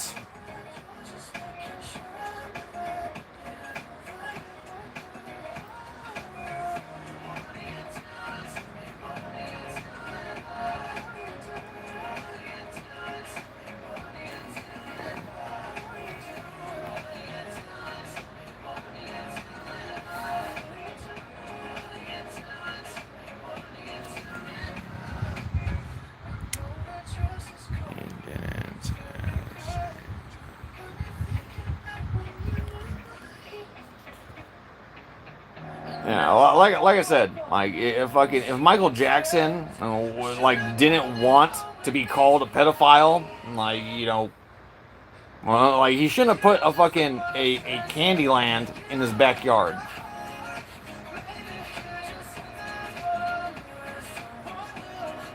You just want attention.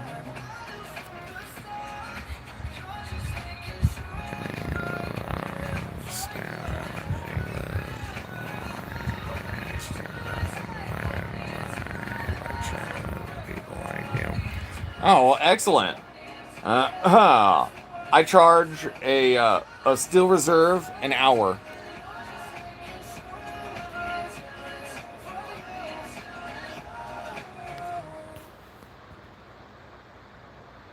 You don't got attention.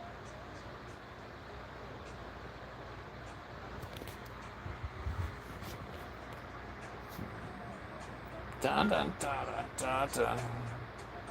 All right, here. We're gonna play another song because I see that I think it's uh,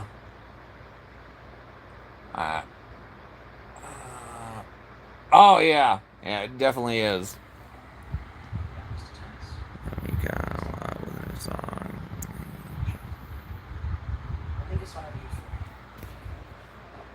Oh, I know my bones.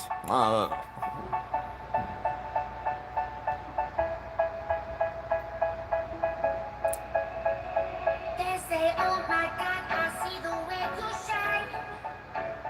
Take your hand, my dear, and place them Both in mine. Who knows that passing by.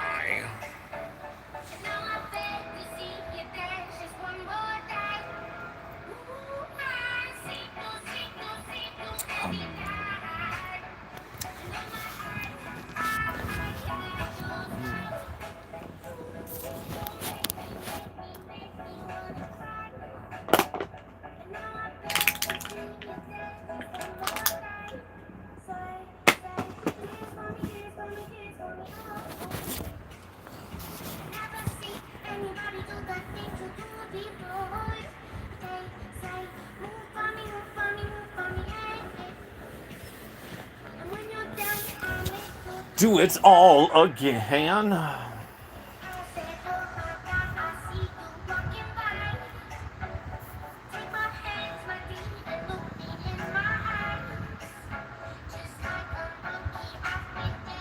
It's like this, I think.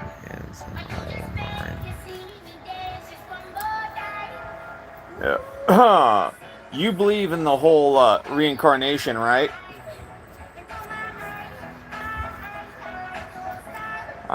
I'm on my 5th life.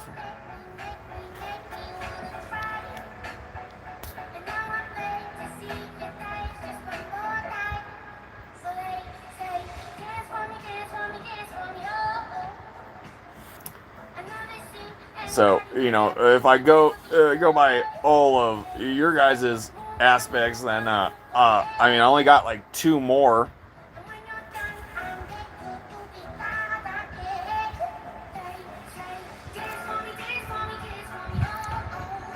I'm so fast after. Oh yeah, fuck COVID. I never got vaccinated. Like I got COVID. Like in 3 days, within 3 days of getting it, like I was fine. COVID was some bullshit. It was some fucking bullshit. Like what they used COVID as was to get nanobots into people's immune system and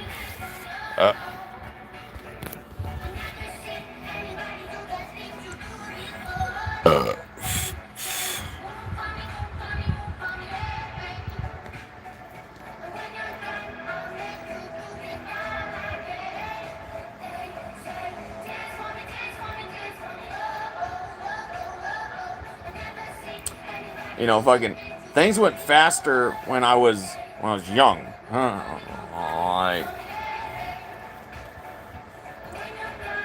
You know, I'm not that old. I'm not that old now. Like, you know, I'm just like I'm only 36.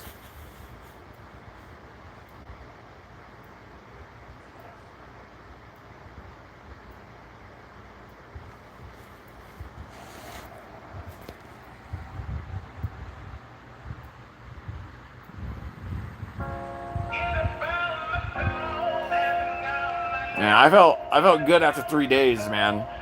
Well, actually, I didn't feel good, but you know, I was over the initial, like, you know, fucking puking stage.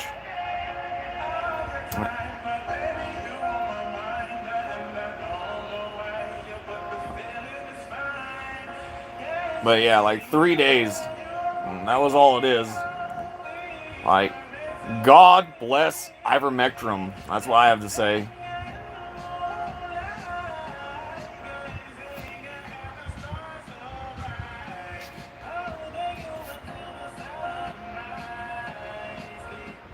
Until the moonlight.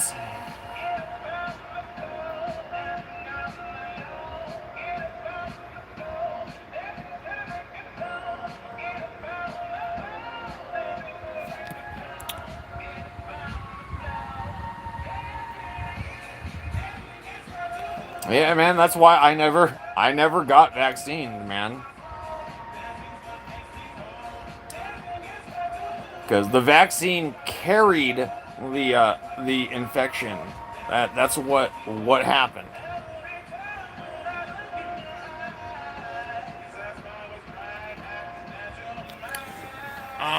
Here, I gotta grab another burr.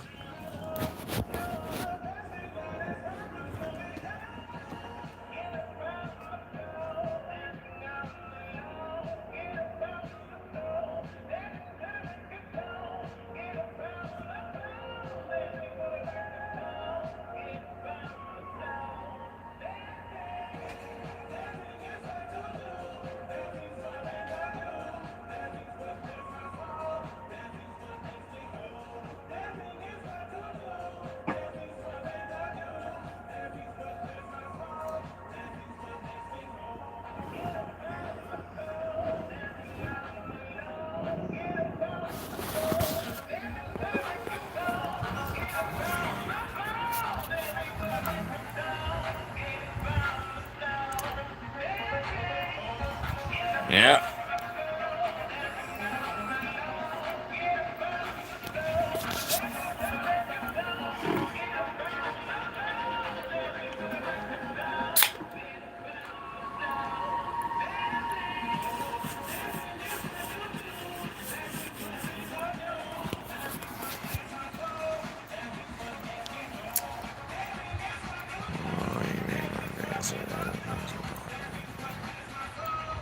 Have a good day, brother.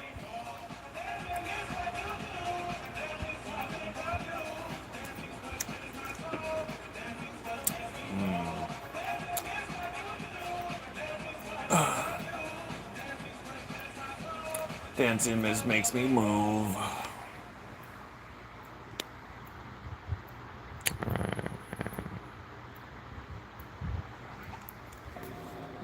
So that would be 35. So that'd be like, you're like 17.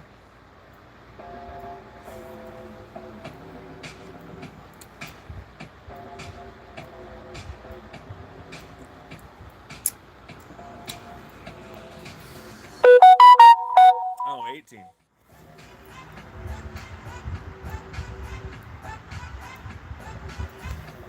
Yeah, like I said, 17.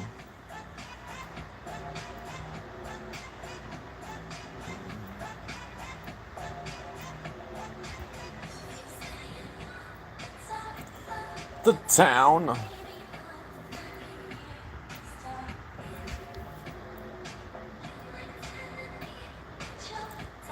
The downtown.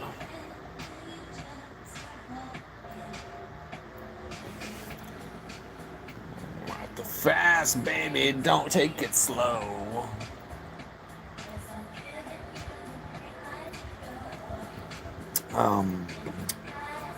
Numbers.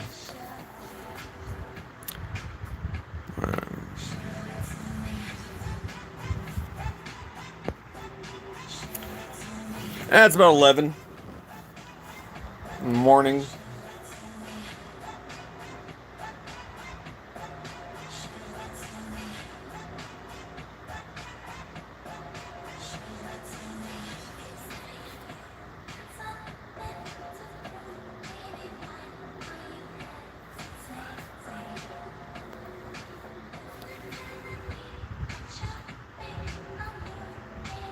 Yeah. So it's actually like 10:50. Like, it's actually 10:47. So we're 24 hours and 30 minutes ahead of you. All right, 24 hours, 12 hours and 30 minutes ahead of you. Have a great day.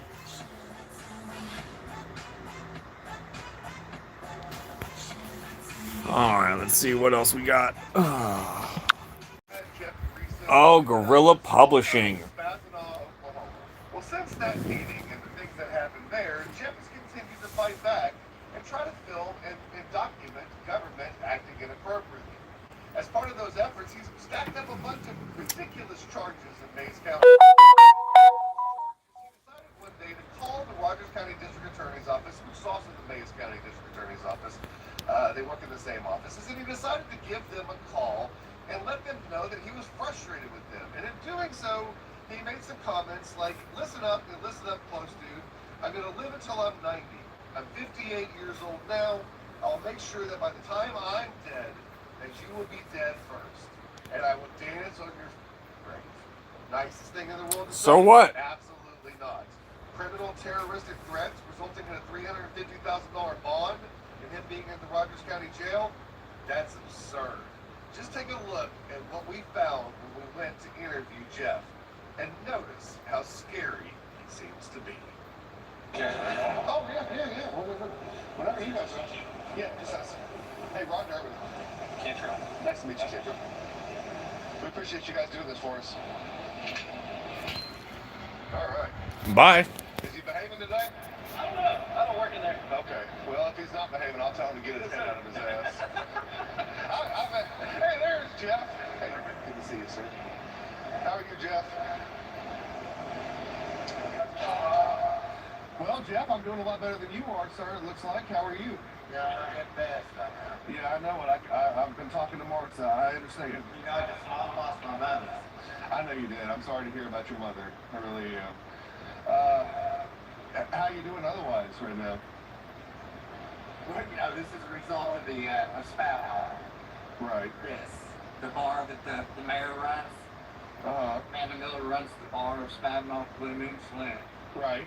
And I was attacked for filming in public on Main Street in Spavin. Okay.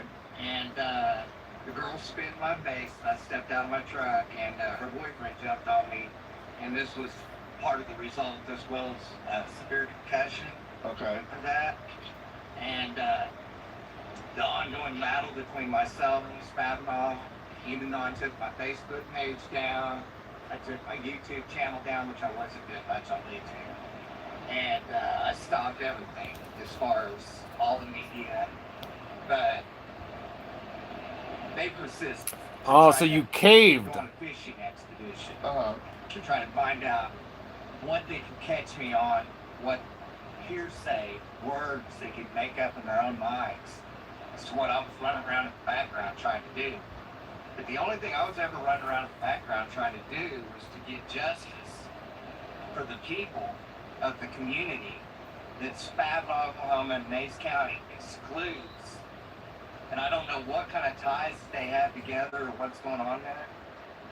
That there's something that seems to be persistent to do with me ever since before my arrest, my unlawful arrest for 2 judges.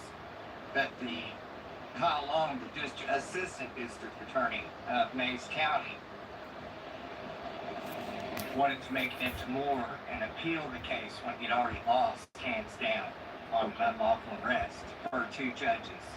And so went to the federal court, and all that did for me was to upset myself and my family. My PTSD, which I've had since childhood, caused me to go into a mental crisis and to continue to fight them. And it was kind of like David fighting Goliath. You know, you don't know what you're up against, but you know it's big. You don't know if you can take it down single-handedly, and that's kind of where I felt like I was at. I know that you came along, and we were at a couple of town hall meetings together, and you kind of got the gist of what was going on. It seemed like they targeted me, even after you. Yeah, I agree with you, for sure. John Hartley, the mayor of Spavin. They can't target me, so they seem to have targeted you. Right. So prior restraint is a big thing with them and Rogers County here. And Well, let me ask you this. Before we go into too many details, I want to tell you a couple of things. First, I'm recording this. You understand that? yeah. They can be recording this on their body cameras, which means anything you say can go to the DA. So I just want to make sure you understand that none of this is private. They're recording, I'm recording, everybody, and the DA's going to get this, I got this, your lawyer, whoever. So I want to make sure you understand that anything you say Could be behind a window. Well, I understand that. The Rogers County Sheriff's Department was fantastic in helping us set this up. And by the way, if you've given them any help, just remember that they're just doing their job. Don't bite the thing that's feeding you. The ones that investigated this case or any of that other stuff. So just keep that in mind if you're giving them any attitude in there. We're friends. Don't give the Rogers County Sheriff's Department any problem because the investigator that signed off on this thing is from the DA's office. No Sheriff's Department, no police department investigated this case. So let's talk about why you're here today. What charges are you here today? Well, if you're on counts of acts of terrorism for exercising, in my opinion, my freedom of speech. Yep, it was. Okay, It was. You called the DA's office in June. Why did you decide to call the DA's office that day? Or did you call the DA's office that day? Out of just anger and everything, frustration about what had been ongoing that I've been complaining to them about. Which is what? The district attorney. Well, for one thing, a phone that was taken off of me at the scene, and there was never a signed warrant by a judge to look at my phone. Okay. To look at my phone, and then they gave my phone evidence, which I was a member of the media, and I was doing a YouTube channel, and I was filming the accident in my front yard. But when they seized my phone, they told me they're going to put it with the OSBI, and I had to go to the forensics Okay. investigation. Well, it didn't go through all that. And they took my phone from me in the hospital here in Claremore, and then they gave it back, which was strange to me. And I asked McGregor, who was the arresting officer, Thomas McGregor, the LHB, did you download my footage? And he said yes. I thought, I didn't say anything. I thought, that's strange. And when I got... Why was that strange? Because they were supposed to send it, they told me it was supposed to go be sealed, to be put in a container, sent to the OSBI. Nobody would look at it. They would get my phone, film, or whatever they needed to off of it for the incident, through forensics, and that it would be sealed. And it was not. And there was a judge's signed warrant, unsigned warrant, never signed, never dated by a judge for them to do that. Okay. And they handed it over to the assistant district attorney and used it as evidence against me. Okay. Oh, and use it as evidence. Yo, what's up, Scotty? Been a minute? Yeah, like my when I went to the pool hall on Monday, I was there from fucking 10 in the morning to 11:45. I mean, like 10:45, 11 o'clock at night, and I paid for it. Fucking my leg has been pretty much crippled, like at the least. So today I felt good enough to get up and fucking and walk around on my leg. So I'm back.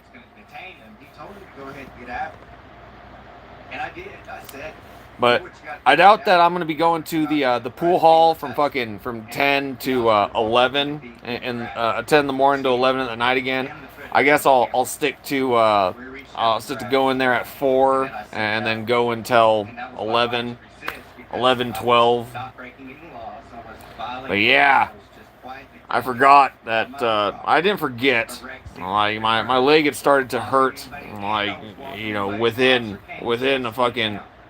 an hour of being there, but I just pushed through it, and I'm not gonna be going from 10 in the morning to 11 o'clock at night again. Oi. This is my property, and that's public. I'm on my property right now. If I want to, I can stand here and film this whole thing. Well, it's because if you guys actually here, I never showed you guys here. Never mind. Here, hold on. You see that?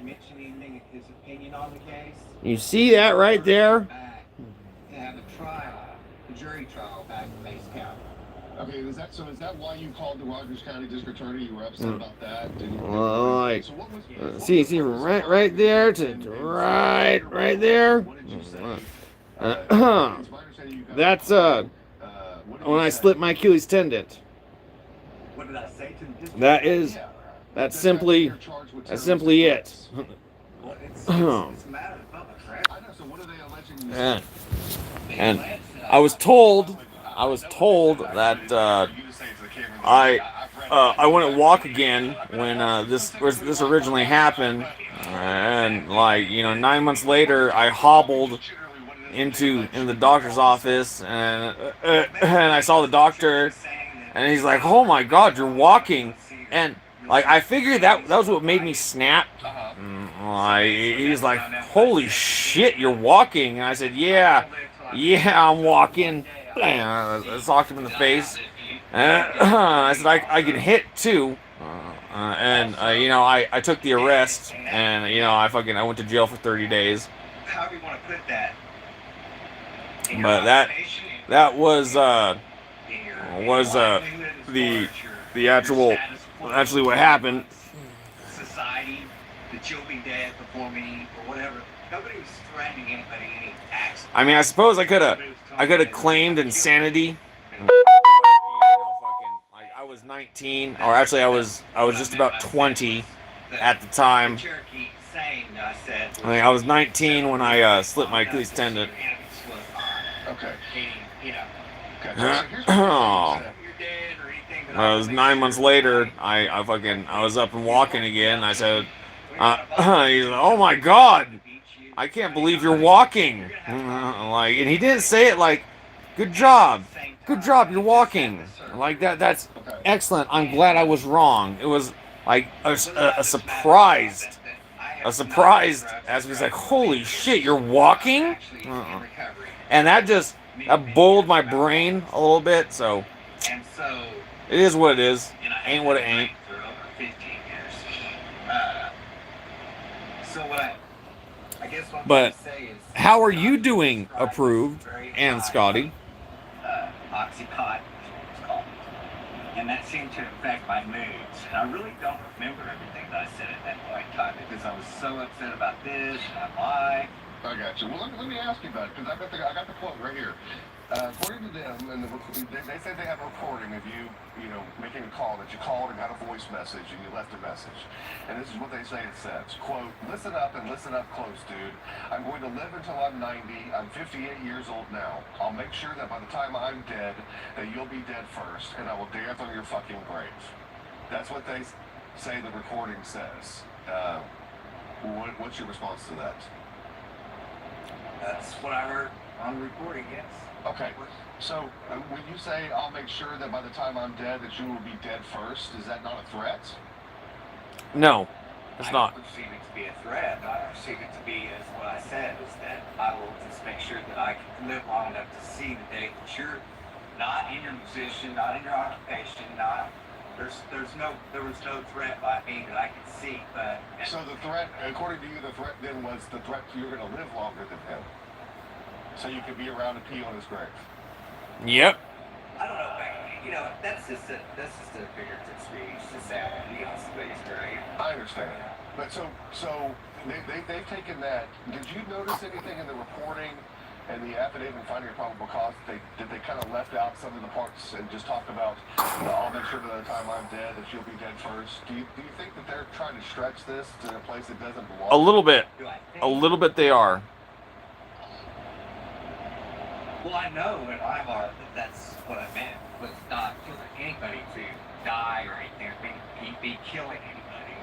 No, I don't go out and seek that kind of, I'm not a murderer, and I follow the 10 Commandments of the Lord, so I wasn't in my heart meaning anything like that. What I did mean was that I would be glad to see you gone. How the fuck did homie get him to roll out there and he's seeing him? Like, I don't understand that, Ron Durbin. I do not understand that. You are most definitely a psyop. Take back over in the United States of America, you're tyranny. What do you mean by that? Well, we the people of the United States of America are going to stand up, be able to do things like filming in public, which you have been, a victim of the police telling you that you can't do that, right? So you don't see that as a threat to them? No. No, I don't. Okay, what do you see it as? A threat to them to know. It's my constitutional right, the First Amendment of the United States Constitution, to be able to express my First Amendment your right thoughts. to express my government. Okay, so you're calling to express your government. I mean, in retrospect, do you regret making the decision to call that day? No. What's been the process since? I mean, you called. How long did it take them from the time you called to the time you were arrested? Oh, it took about 45 days, right? So, in that 45 days, does that tell you anything about the fact that you allegedly threatened them on one day, and it takes 45 days to arrest you? Do you think that reflects upon whether they really thought that was a threat? Yes, it does. What do you mean? Tell me what your thoughts are with that. I think that they definitely were concerned until they could put together some northern fishing expedition, which came through Spadina, which is the other part of that, which you haven't mentioned yet. Well, right, but you're really here. The case that you're here on right now are the phone calls to the district attorney's office, right? That's what we're here for today. No, and also Spadina. Okay. Their office. So there was no threat made there either. Tell me about the situation in Spadina and the alleged threats there. What do you mean? What's the alleged? Then I called the mayor's office and said, I have some plans for you next, which, she has broken my constitutional rights on many occasions. no lawyer has heard really listened to my case on. Once she's done as a mayor with a mayoral page, her words against me. She's targeted me and my family on several occasions, and nobody would seemingly do anything about it, law or anybody. It seemed like they were all against me. And so I was just telling her that I've got some plans for you, and you'll find out, which, I was hopefully at that point working on it, but I'm not sure how accurate that phone call message was on date or if it was at all tampered with. If you did say something about having plans for her, what would you have meant by that? Court. I told her several times, even in public with you, that I'm going to make sure that you're unseated. Your husband, the fire chief, was unseated because of what him and his fire team did to me that day at the arrest. And I've had a judge already rule all that down. It's my constitutional right to speak my opinion to them. So there was in no way made a threat towards her that day when I called the office of staff on you. What do you think has ultimately landed you here? Why is Jeff Greason ultimately sitting in this chair in a orange outfit? What's got you here, and how do you get yourself out of this situation? One day at a time. Like, Prayer, family, friends, hopefully a good attorney, and we'll let the people decide, what they hopefully a good to attorney. be served in this case. God Why haven't you bonded out? damn it. Well, there's been so many things that's happened to me, that so many arrests that we're not even talking about, and so many things that's happened to me built up to this point to where I'm at now, that financially it's a struggle. And I don't ask much of my family in terms of money. So we're not made of money. Nobody in the United States, I think, anymore, is the middle class has been cut out. So we don't really have a lot of money to play with. And so I just rely on the benevolent powers that be out there to find a way for me to see justice. And I've never been convicted of a felony in my life. I've never been in this situation, so I really don't know how to handle it, except for maybe short terms in jail when I was younger, way younger. How much is your bond, and what do you think about that amount? I think that it's excessive. Well, how much is your bond? It's $350,000. 350? Dues for $500,000. So What do you think about that? I think it's excessive. I think it was excessive to begin with, and I think it's still excessive now. I think that what the DA said when he said, up to, my lawyer had to correct it, said zero to lie. That he was saying that he's looking at lying. Judge, he's just looking at lying. And I'm like, for a guy that's never committed a felony, never been in prison, never had anything to do with any weapons or guns or anything like that, to be in Hey-o. that position, to be told that he's going to be facing life just around What's up? Yeah, Is it's it a you very serious approved? situation. Is it you? It's scary. What's your next steps, Jeff? Hopefully get out of here and move on. How do you plan on doing that? I got Don't know. to the judge. That's between you and the lawyers and the judge, huh? When's your next court date? And what's going to happen then, do you I know? believe it's on the 24th. Uh-oh. So Sunday, this coming Sunday? Not Sunday, it's on Tuesday, I believe, of next week. 24th is on Tuesday? It's on a Tuesday. Your next court date, I believe, is next Tuesday. Oh, okay. So I know we don't have a ton of time, and it's hot out here, and these guys are doing us a favor. Obviously, I've read everything, so just understand that. I've read everything Marcia sent me with her timelines. I've read everything that she sent me. I've already read. So what's important stuff that we need to relay? Because the people who are watching this, what do you want them to know? What's important for them to understand? That your constitutional rights are your constitutional rights. It's unfortunate that it had to go this far to be heard, because all I ever wanted to do was just be heard over the things that happened prior to this that started this 2 whole hours, chain 1 of minute. reactions against the local government and the way things were being done in Mays County and in Spagna against a person and his family, me being myself and my family, as a member of the community, kind of excommunicated. That when you speak out against the government like that, it's part of your constitutional right. You've got the first 5 parts of the First Amendment, which are freedom of speech, redressing your government, petition, and religion. Right? Yeah. And press. Press. Yes. And, you know, everybody has a cell phone in their pocket. It's society more, the majority of society that can afford, even that can't afford it, and they have a camera on. And when you go out and film, that doesn't 100% guarantee that you're not going to be thrown down on the ground and cut and stuck in a jail cell. And then it just changes. Oh, I hope for it. Try to come out I hope for it. Alright. If I am recording, if I'm recording a police interaction and I get fucking thrown down the ground, I'm going to sue you. In retrospect, I'm just that's my recourse. I'm gonna sue you. Now, is there anything you do differently? Oh, sure, absolutely. I would never have walked out there that day to film the police and the fire station. If I knew what was going to happen.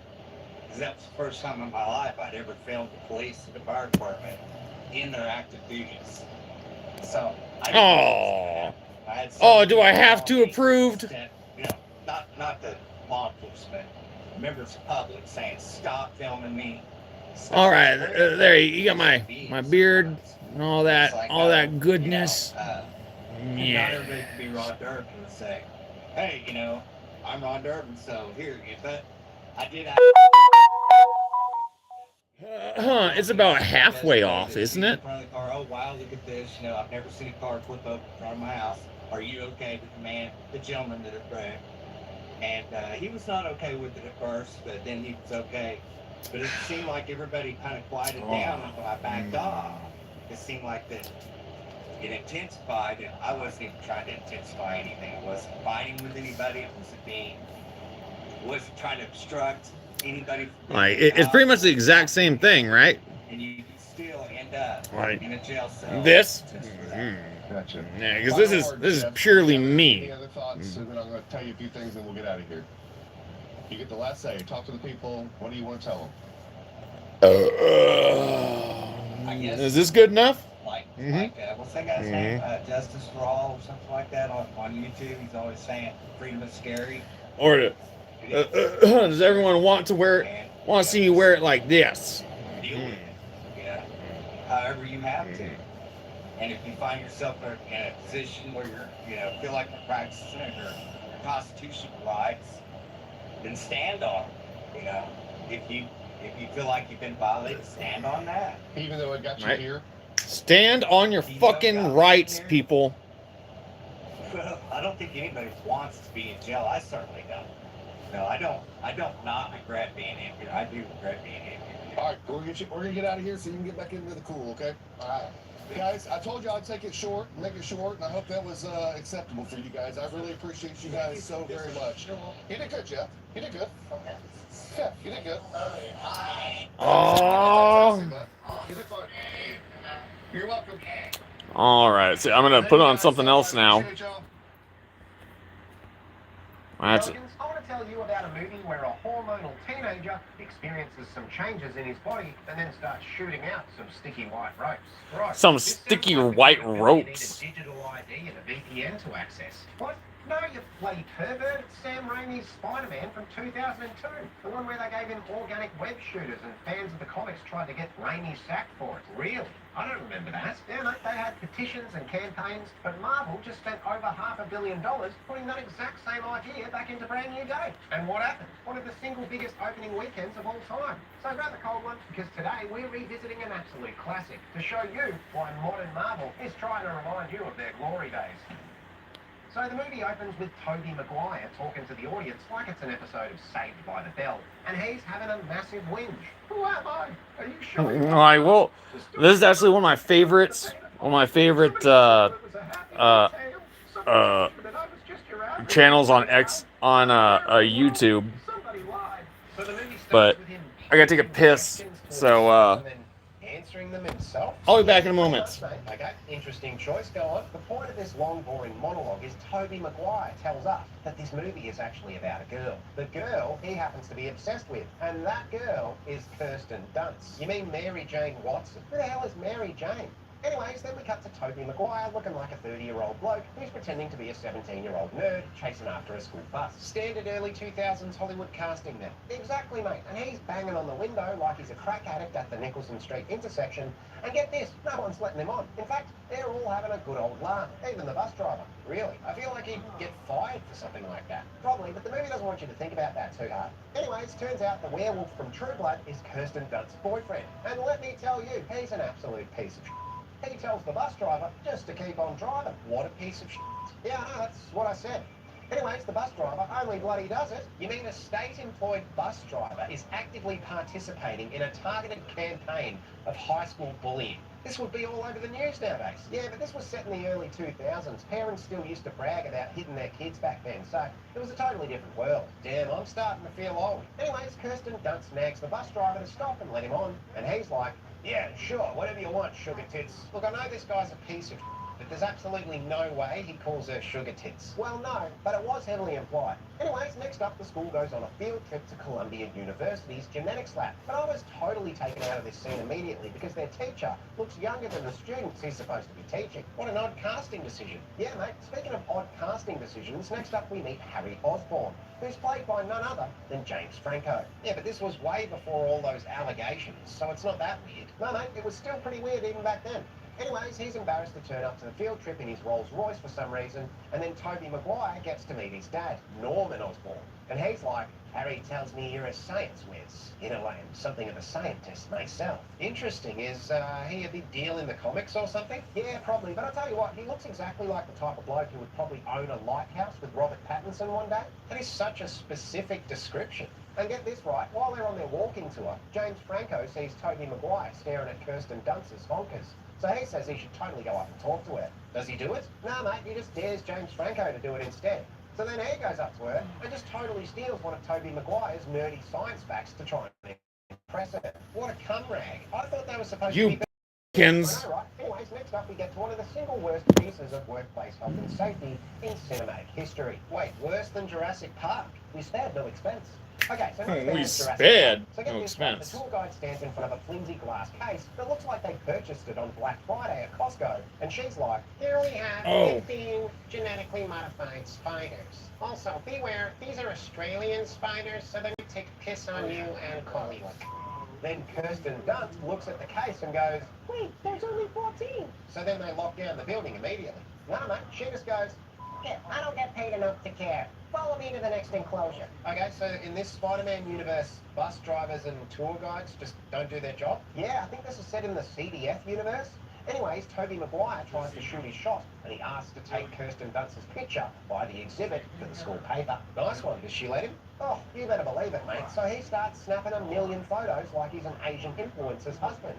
But get this, because of all the blood that's rushed from his head to his little pecker, he doesn't even notice that a bloody massive spider has just crawled onto his hand. Uh-oh, that's not good. No, mate, of course it's not, because the genetically modified spider bloody chomps on his hand like it's a Big Mac. Holy sh**, is he calling out? Chomps on his hand like it's a Big Mac. He just continues on with the tour like he's a bloody January 6er. What an idiot. Go to the doctor, mate. I know, right? So then we cut to Oscorp, where William Dafoe is having an absolute shocker of a Friday arvo. Don't tell me. Someone's heated up tuna in the office microwave. No, mate. No, that's not what they did.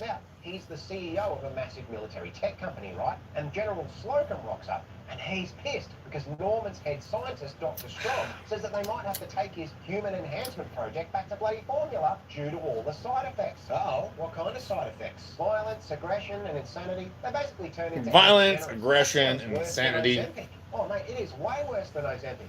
Anyways, despite the subject showing an 800% increase in strength, the formula is just way too unstable. So General Slocum is like, Norman, you bloody pelican.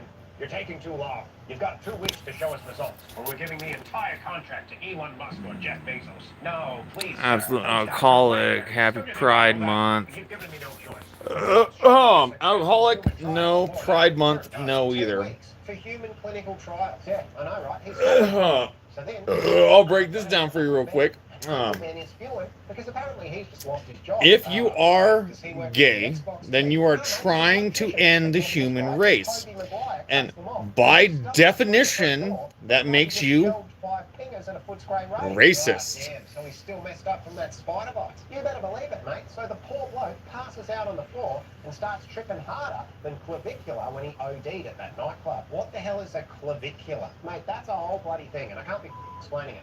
So anyways, while Toby Maguire is sweating it out on his bedroom floor in Queens, something much worse is happening on the other side of town, at Oscorp. Uh-oh. Why do I suspect that we're about to get some sort of supervillain origin story? You bloody know it, mate.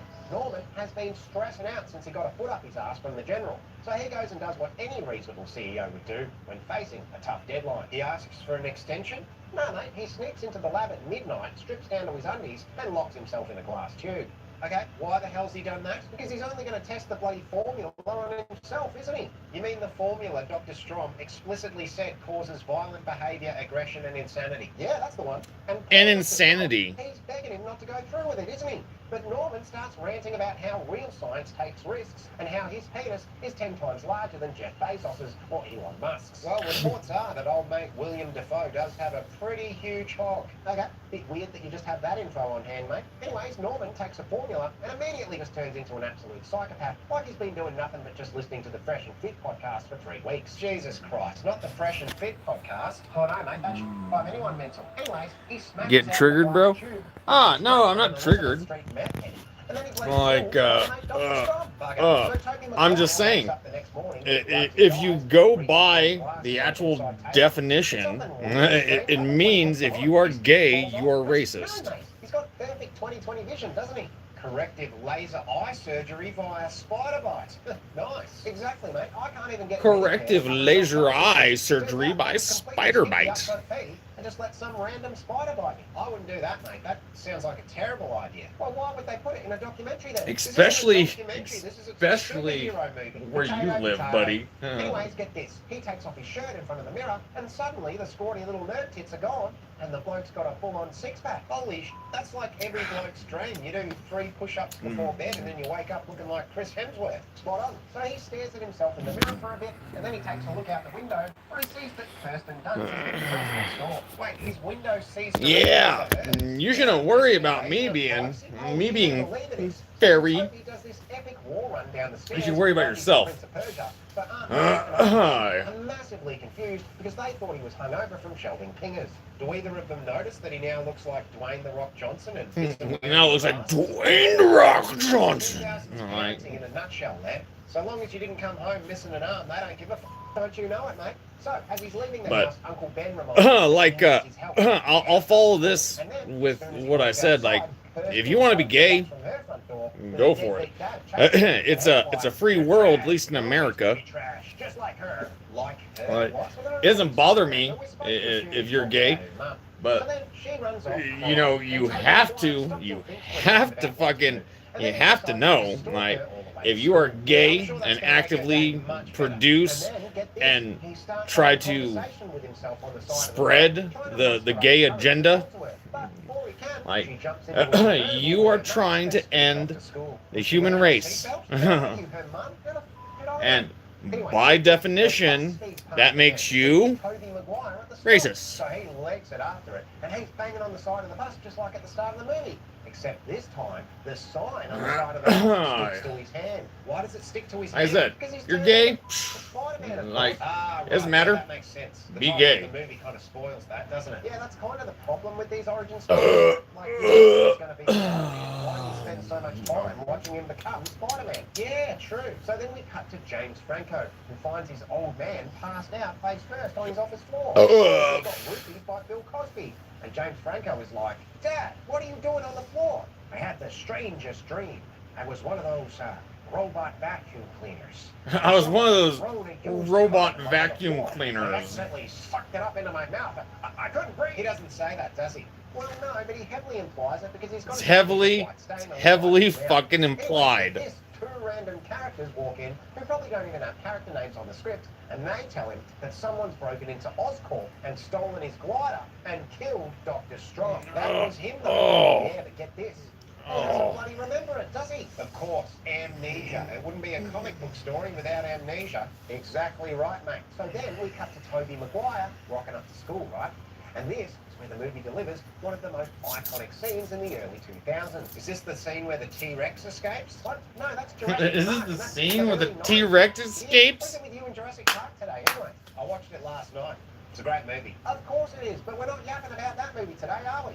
So anyways, this is the famous cafeteria scene where Kirsten... Oh my, walking past the like, table, right? you know, And for some fucking Mark, reason, she's taking a like, massive you puddle of know, piss in the you should cafeteria. do You sure it's not juice? a review on the actual first Jurassic Park. Spidey senses are kicking in. Bloody oath they are. So in one swift You know, I know you've done Kirsten Dunst around the waist like with one hand, and then the tray like with the other hand, retarded and then on the ones, tray, like, you know, catches the but milk, the syrup, you and should even jelly. Well, you that was should the last one. I heard that was do all a practical review effects, like on the Tobey original Maguire Jurassic actually Park, did that. Yeah, no, just like that's you right. should Takes or something. do a review on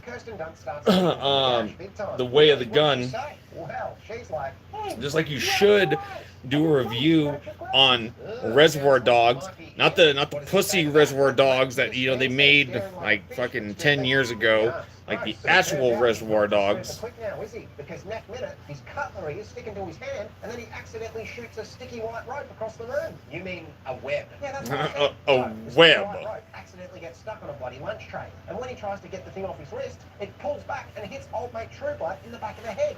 So he corners Tobey Maguire in the hallway and tries to bash his bloody brains in for embarrassing him, and also for spying on his girlfriend through her bedroom window. Well, that last one is fair through her enough. bedroom So window. his spider sense kicks in again. Mate, his spidey sense goes off like a fire alarm in a cheap motel. He's seeing everything in slow motion, right? Wait, is he turning into Spider-Man or the Flash? Yeah, I'm not sure. Anyways, he only bloody wins the fight, and he ends up punching the bloke all the way down the hallway. Wouldn't that kill him, though? And where are all the teachers? Yeah, good point. Other than that one teacher who looks like a student, I haven't seen any evidence that they... Oh, shit. So anyways, Tobey Maguire runs off down the road like he's Forrest Gump, and then he decides to walk into a seedy back alleyway and try and climb a wall like he's a bloody gecko. I'm not exactly following the logic here. Why does he do that? Mate, it's best not to look for logic here because there is none. So anyways, then we get this scene of him running along rooftops and jumping between buildings. And while I respect that most of this film uses practical effects, the CGI in this scene looks worse than a PS2 cutscene. What will he do if he falls? It looks worse than a PS2 Well, cutscene. Say that. We get this rad first-person shooter view as he figures out his webs,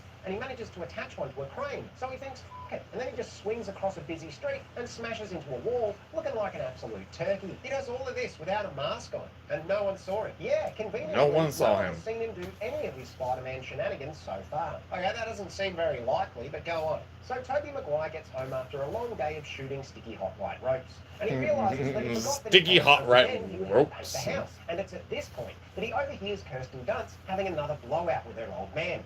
And then there's a scene where the two of them start having this flirty conversation in the backyard over their fence. Oh, nice. So he actually talks to her this time. Yeah, mate, and she's bloody loving it. That's until her boyfriend, True Blood, turns up with a brand new sports car that was bought for him by his rich parents, who probably own slaves or something. They own slaves? Isn't this set in the 2000s?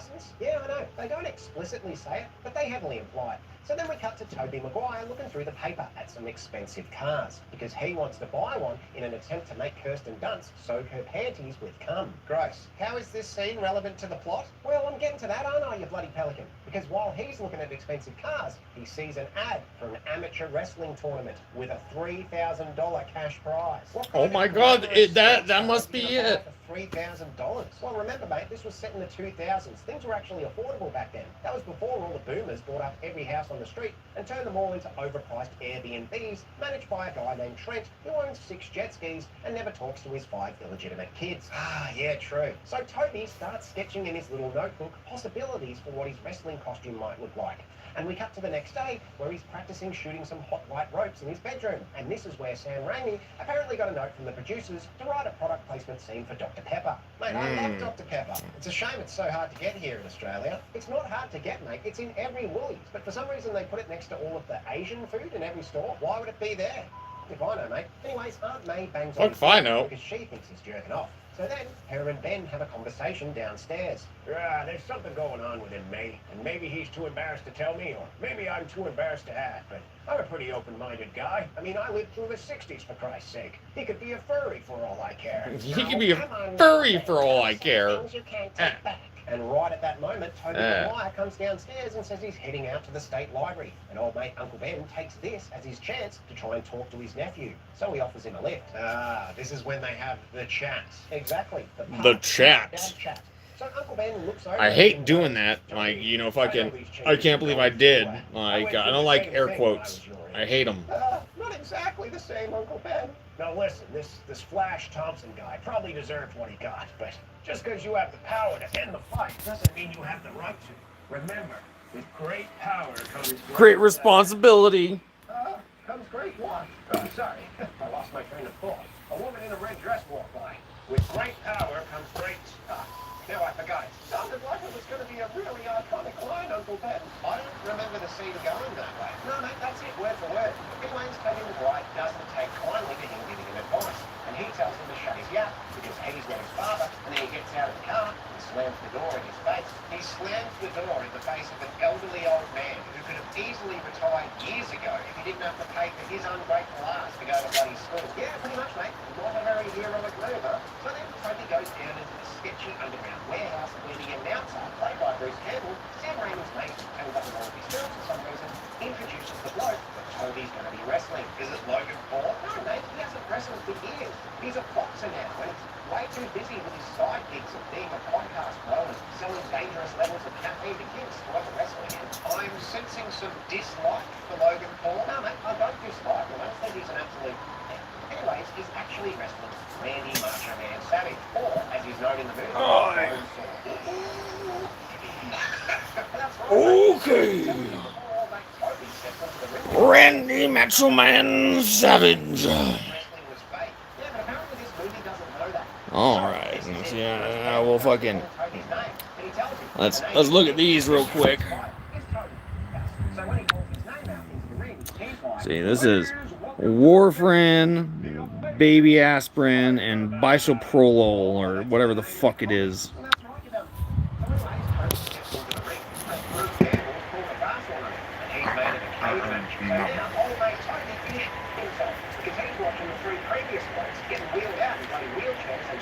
How is this competition evenly? You know what? The movie's a little spotty on those details, but you won't believe this, mate. Macho Man Randy Savage can't even bloody touch him because Toby's bouncing all over the wall like he's a bloody spider. Well, yeah, that's pretty obvious.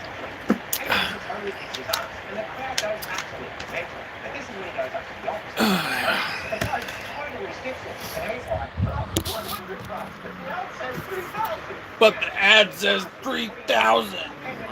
You know, fucking like, fuck you, cunt. Like, you don't fucking offer $3,000 if you can't actually make $3,000. Like I said, my talent, which is specifically in pool and horseshoes, I'm not gonna fucking just fantastic you out of nowhere. Like I said, he needs some money. Oh, nice. He used his own line against him. Yeah, no, but you won't believe this. When he gets out on the street, there's a huge crowd of people standing around the car. So Toby Maguire pushes through the crowd, and you'll never believe when he sees Joe Rogan. No, they think. Why would he see Joe Rogan? Commentate wrestling or something when he's not sucking off billionaires' dicks? It's Uncle Ben. Oh, yeah, that makes a lot more sense. So Toby pushes his way into an active crime scene and manages to hold his uncle's hand just to watch him die. Really? What's that? Do you know that people do that when they die? Yes, you've told me like 1,000 times at this point, mate. Oh, right. Anyways, turns out some bloke was trying to jack his uncle's car, which is why he got gunned down like Dickie Smalls. And what makes it even worse is that it's the very same guy that Toby Maguire let get away just before. Oh, no. Oh, my goodness. Why? Why? Finally manages to corner him in a seedy warehouse. It's always a seedy warehouse. It sure is, mate. So Toby Maguire starts beating the absolute shit out of the guy, like he works for the IRGC. And then get this, Toby backs him up against the window. What's up? You all. What's going on? How's it been? How's your day running? Hopefully it's going well. Right. I've had about 7 of these already. Anyways, my point is that this flashback is pretty bloody stupid because we literally only saw the guy about 3 minutes ago. Yeah, Aw. that had to be a studio night. Aw. So then Tobey Maguire goes full emo and he sits up on a rooftop all night like a gargoyle on suicide watch, and then he finally creeps home to have a massive ugly cry on Aunt May's lap. He left his elderly auntie alone with the news of her husband's death all night. Yeah. Yeah, like it's very sad. It's very, very fucking sad. Oh hey, welcome to the Immortal Tank. I am the Immortal Tank. Well, how was your day? Oh, oh, oh. Like he's the US government in Yemen, so both Spider-Man and the Green Goblin have completed their tutorials. So let's take a guess. We'll see if people remain on profile longer or shorter without the mask. Ouch, that's harsh. And then he turns right to Tobey Maguire and starts glazing him big time. So, hey, this is the Immortal Tank. We're watching. I can't remember exactly what it is. Like, it's Mark something 68. Fucking. Oh man, it was even shorter. Even fucking shorter. Well, he's got superpowers, doesn't he? Anyways, while he's jerking off Tobey Maguire, old mate James Franco sees cursed. Because at least, when I'm wearing the mask and the hat, people are like what the fuck? All right, now I'll scroll. And he looks more gutted than your mate Jeremy when he found out a homeless man had taken a big poo on his car bonnet. That was on his car bonnet. It's been like an 8-foot homeless man. So then Aunt May tries to cheer him up, but Tobey Maguire is still kicking himself because the last thing he said to Uncle Ben was to tell him to piss off and go sit on the sissy fat one. He shouldn't have said that. Thinking on Uncle Ben's last words: with great power comes great. Sorry, I just got a text message. Dude, we're filming here. Yeah, it's Mum. She's in hospital. Oh, crap. Is she okay? No, did not. Now, don't know. Didn't ask. Then we get what must be like the 7th montage in this film so far, and we see that Tobey Maguire has finally adopted his role as the friendly neighborhood Spider-Man. Nice. This is the part of the movie we all came to see. Well, don't get too excited, because you don't really see much of Spider-Man here. You just see the aftermath of the crimes he's stopped, with a bunch of bad guys stuck in webs. Well, that's disappointing. A bunch of bad guys stuck in webs. Interviews with people on the street, and we get to see how various people are embracing the local web slinger. Nice. It's cool seeing Spidey take down some local criminals. I love the first few Holland films, but the threats were just always way too big for his character, you know? Yeah, mate, exactly. Anyways, after this unnecessary montage, we finally get to see the design that Tobey Maguire decided on for his superhero costume. And he's taken down some blokes who are trying to rob a bank. Oh man, I love this costume. The raised webbing, the eyes. Mate, it's iconic. In fact, Tom Holland has even admitted that they basically stole the best of this design and Andrew Garfield's suit for his brand new day one. Those cheeky bastards. Yeah, they did. Anyways, while he's webbing them up, it's revealed that he's rigged a camera nearby to take some shots of the action. And this is when we get one of the most iconic character introductions and best pieces of casting in all of comic book cinema. J.K. Simmons as J. Jonah Jameson. He was so good in that role that Marvel... As I will endowed me, I have problems with ladies. I guess I just don't fit in. Oh well, the first thing I'm gonna tell you, act like yourself. Throw it away. Like unless you are in a circumstance where acting like yourself would compliment you. I mean, like, don't lie, but fucking, like, don't tell the truth either. Because unless you're actually like at a speed dating, then there's no reason. If you're at the bar and you're just trying to get laid, then like play to whatever strengths she would like. I don't do that, but that's like the way that women act nowadays. Like that's definitely what you want. because every woman nowadays, like, you know, wants her man to make fucking 200,000. Why? They made us an offer so sweet that will allow us to build doomsday So bunkers for just upturn just a little bit, just a little bit. Yet again, I don't. But you know, fucking, that's because, like, you know, fucking, I have, like, not everything, but I have a big house. Like, I have a big, like, area. Like, you know, so I don't really need to. And you know, fucking, if any woman, like, wants to see, like, I'll show you. You know, I'm almost like Simba at the top of the mountain. I mean, I'm almost like Mufasa at the top of the mountain, saying to Simba, like, this will one day be yours. You know, fucking. Oh, it's completely bloodless, mate. But this was an old-fashioned 2002 PG-13. But you know, fucking, like, either way, like, you know, I'm trying to give you examples. Like, you know, if you actually do not have a lot of money, like, don't play yourself. Like, you know, like, I don't mean play yourself. Like, don't play yourself short. Like, you know, get in, get to lay, get out, because that's all any woman wants nowadays.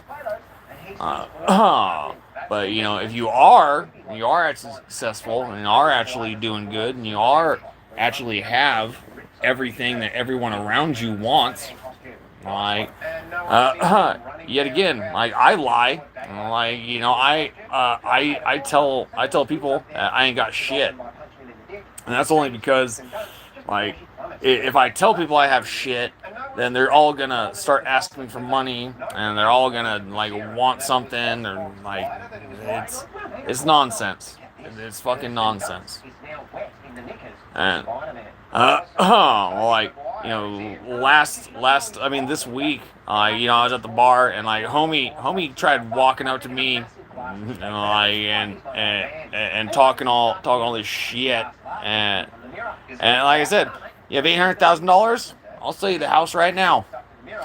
And he's like, where is it? Like, it's blah blah blah blah blah. And he's like, oh, well, it's not even worth that. I said, yeah, it's worth $675,000.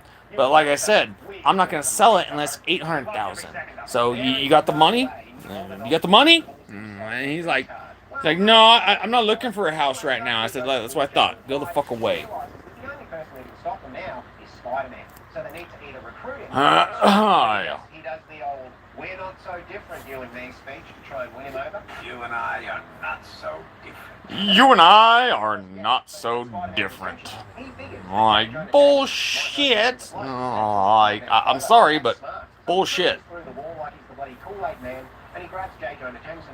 I mean, so I guess technically I still lie, but, you know, I undersell my lie instead of overselling it. And demands to know who takes the pictures of Spider-Man. And Jameson looks him right in the eye and goes, Suck my hairy dick. What? Why is your dick so hairy? It's not. I get it trimmed at the same barber who does my hair. ah, I hope you pay him well. Wow, J. Jonah Jameson. Oh, I hope you pay him well. What a badass. He's a tight-ass boomer, but the bloke actually has a heart. So Spider-Man swings in to save him, and Jameson's like, Spider-Man, I knew you two were working together. this guy really hates Spider-Man, doesn't he? I knew you two were working together. He hates him more than the Church of Scientology hates psychologists. Get this right, the Goblin hits him with some knockout gas and flies off with him. So Toby He hates him more than Scientologists hate therapists. God damn it. That went pretty hard. That went hard as shit. Alright. Hold on. I need to set it there. Just because, Sure that quote is from another superhero movie. Yeah, it could have been. I wasn't really paying attention because I needed to take a piss. Anyways, the Goblin... I wasn't really paying attention because I had to take a piss. So the Goblin gives him a deadline to think it over. Which brings us to another one of early 2000 cinemas' most iconic scenes. Is it the upside down kiss? You better believe it, Lex. So Is it the upside down kiss? An audition, right? And Tobey Maguire rocks up and admits that he basically stalked her to find out where she was so that he could come and check on how the audition went. And she's totally repulsed by this, yeah? No, mate, she bloody loves it, doesn't she? Anyways, after the conversation, she walks off into a dark alleyway where she's cornered by 4 shady blokes in the pouring rain. There's always a dark alleyway in these movies, isn't there? Exactly, mate. Dark alleyways and abandoned warehouses. So Spider-Man drops down and punches one guy so hard that his ball sack flies right off his body. But Tobey Maguire realizes... Oh, yeah. Right in the spittoon. Totally showing. So she runs after him to try and see who he is. That was a bit careless, not putting a mask on. Wouldn't the 4 guys he just beat up know who he is now? Yeah, weirdly, that never comes up again. Anyways, he jumps off into another dark alleyway and manages to put his mask on, and then he hangs up down next to her. So how do they end up doing Cheers, brother. Down kiss? Well, Cheers. She wants to thank him properly, right? And I thought maybe she was talking about a hand job, but then she pulls down his mask and just gives him this full-on pash. And it's supposed to be this super romantic scene, but there's literally 4 unconscious blokes just laying around their feet. That would have been a really awkward day on set for those stunt guys who had to lay there while they did 40 takes of that kiss. Yeah, I'm pretty sure one of them got an emoji. Why they had to take 40 cheers of that He had kiss. enough of waiting for Spider-Man's answer, right? So he sets a bloody apartment building on fire just to try and force another confrontation. He sets fire to an entire apartment building just to force a conversation. Yeah, mate. And just to force a conversation? Christian Bale is when someone moves the lights around on his seat. So predictably, Spider-Man runs into the burning building, saves a baby, and then encounters the goblin inside. Oh, no. I don't like to be kept waiting. Eat my ass, Gobby. The answer's no. He does not call him Gobby. That's a suspect. He does not call him Gobby. And what's even weirder is the animated kids show still uses this nickname, even though it's Aussie slang for a blowjob. What a weirdo. Yep. Yeah, like Gobby. Oh, Yeah. And Goblin starts wailing on him worse than Conor McGregor did to those women he beat up. Allegedly. Allegedly. Goblin slashes Spider-Man's arm with a bloody knife like he's just joined a machete gang in Melbourne and then just flies off into the night. I guess at this point, machete Goddamn. is one of those machete bins our government spent all our taxpayer money on to try and curb crime. Of course he didn't, mate, because that's one of the stupidest things I've ever heard. Spider-Man is lucky that suit didn't melt right onto his body. Yeah, they never explain why it didn't either. Anyways, next up we cut to Thanksgiving at Tobey Maguire and James Franco's warehouse-style flat. And mate, everyone is warehouse-style flat. And James Franco's brought Kirsten Dunst, and even Norman Osborn rocks up as the bloody guest of honor. Something tells me this meal is not going to end well. It shouldn't. It's gonna end You way shouldn't. worse than that time I ate a dodgy kebab and almost my entire lower intestines out. Gross. So everyone's ready to eat, and Tobey Maguire is running late as always. So he climbs in through his own bedroom window, changes into his street clothes, and then walks into the kitchen. As he was in a rush, he didn't even notice that he's bleeding through his shirt sleeve. Oh, does Norman see it? Well, Norman goes to carve the turkey, looks down at Tobey Maguire's arm, and sees the exact same cut he just gave Spider-Man. Oh, he's seen the cut? I don't know about trashing a woman's appearance, dude. Alright, settle down, mate. I didn't say she wasn't hot. Even she admits she's got big eyes. Whatever. So Norman has figured out his secret identity now. That's not good. That's right, mate. And Tobey Maguire still hasn't figured out that he's the Green Goblin, even though he acts and sounds exactly like the Green Goblin. I thought he was supposed to be a genius. Yeah, but I think he's supposed to be like a genius with a lowercase g, you know? Like, yeah, like an autism genius. Idiot. Ah, right. Makes sense. So Norman freaks out, drops the carving knife, and bolts out the front door like a junkie on his way to the safe injection rooms. That's a bit rude. In the middle of dinner, he's killed like 10 people at this point, and you're upset about him leaving dinner early? Anyways, to make matters worse, as Norman's walking out the front door, James Franco bails him up, saying that this dinner was all just a ruse for him to finally meet Kirsten Dunst. And then Norman steps way out of line when he's like, I've seen hundreds of women like her before. I know what she's after. Make sure you only stick it in her ass, son. I don't want to Make sure you only stick it in her ass, son. Jesus Christ, what a terrible father, right? He's worse than those people that used to let their kids sleep in Michael Jackson's bed. Anyways, now that Norman knows Spider-Man, he decides to hit him where it hurts the most. Crap. Does that mean you know it, mate? So he flies into Aunt May's house in the middle of the night, smashes through her bedroom window, and attacks her while she's saying her bedtime prayers. Oh, shit! Some of the worst acting in the entire film. So he uses advanced military technology and the super soldier serum to attack an old lady? What an absolute... Yeah, I know, mate. So she ends up in the ICU, and we cut to Tobey Maguire and Kirsten Dunst sitting by her hospital bed. Because... Actually, I know the answer. He says he's setting up an acting school to teach underage women? Really? Who do you like then? Spider-Man. I had this dream last night when he tied me up pretty messed up dream. Yeah, I know, mate. And you can just tell she's exactly the kind of chick who would tell a bloke off for watching porn, while she has a copy of Morning Glory Milking Farm stashed away in her dresser drawer. Can we just forget about that, Morning please? Glory Yeah, Milking it's all kind of Farms. my bloody memories. Anyways, get this right. Ah. Just as the two of them are holding I've hands, never even James seen it Franco or runs heard the it, hospital but room like and that was stops it. definitely pretty And funny. just like Ralph Wiggum, you can pinpoint the second when his heart breaks in two. Poor guy. Bloke really can't catch a break in this movie. Yeah, but don't feel too sorry for him. He's a spoiled rich nepo baby after all. And just like a rich nepo baby would do, he runs straight home to have a cry to his old man about it. And he tells Norman Osborn that Tobey Maguire is in love with Kirsten Dunst. Damn. Oh. The Goblin has another way to get to Spider-Man. Bingo. So then Goblin flies her out to the Queensboro Bridge.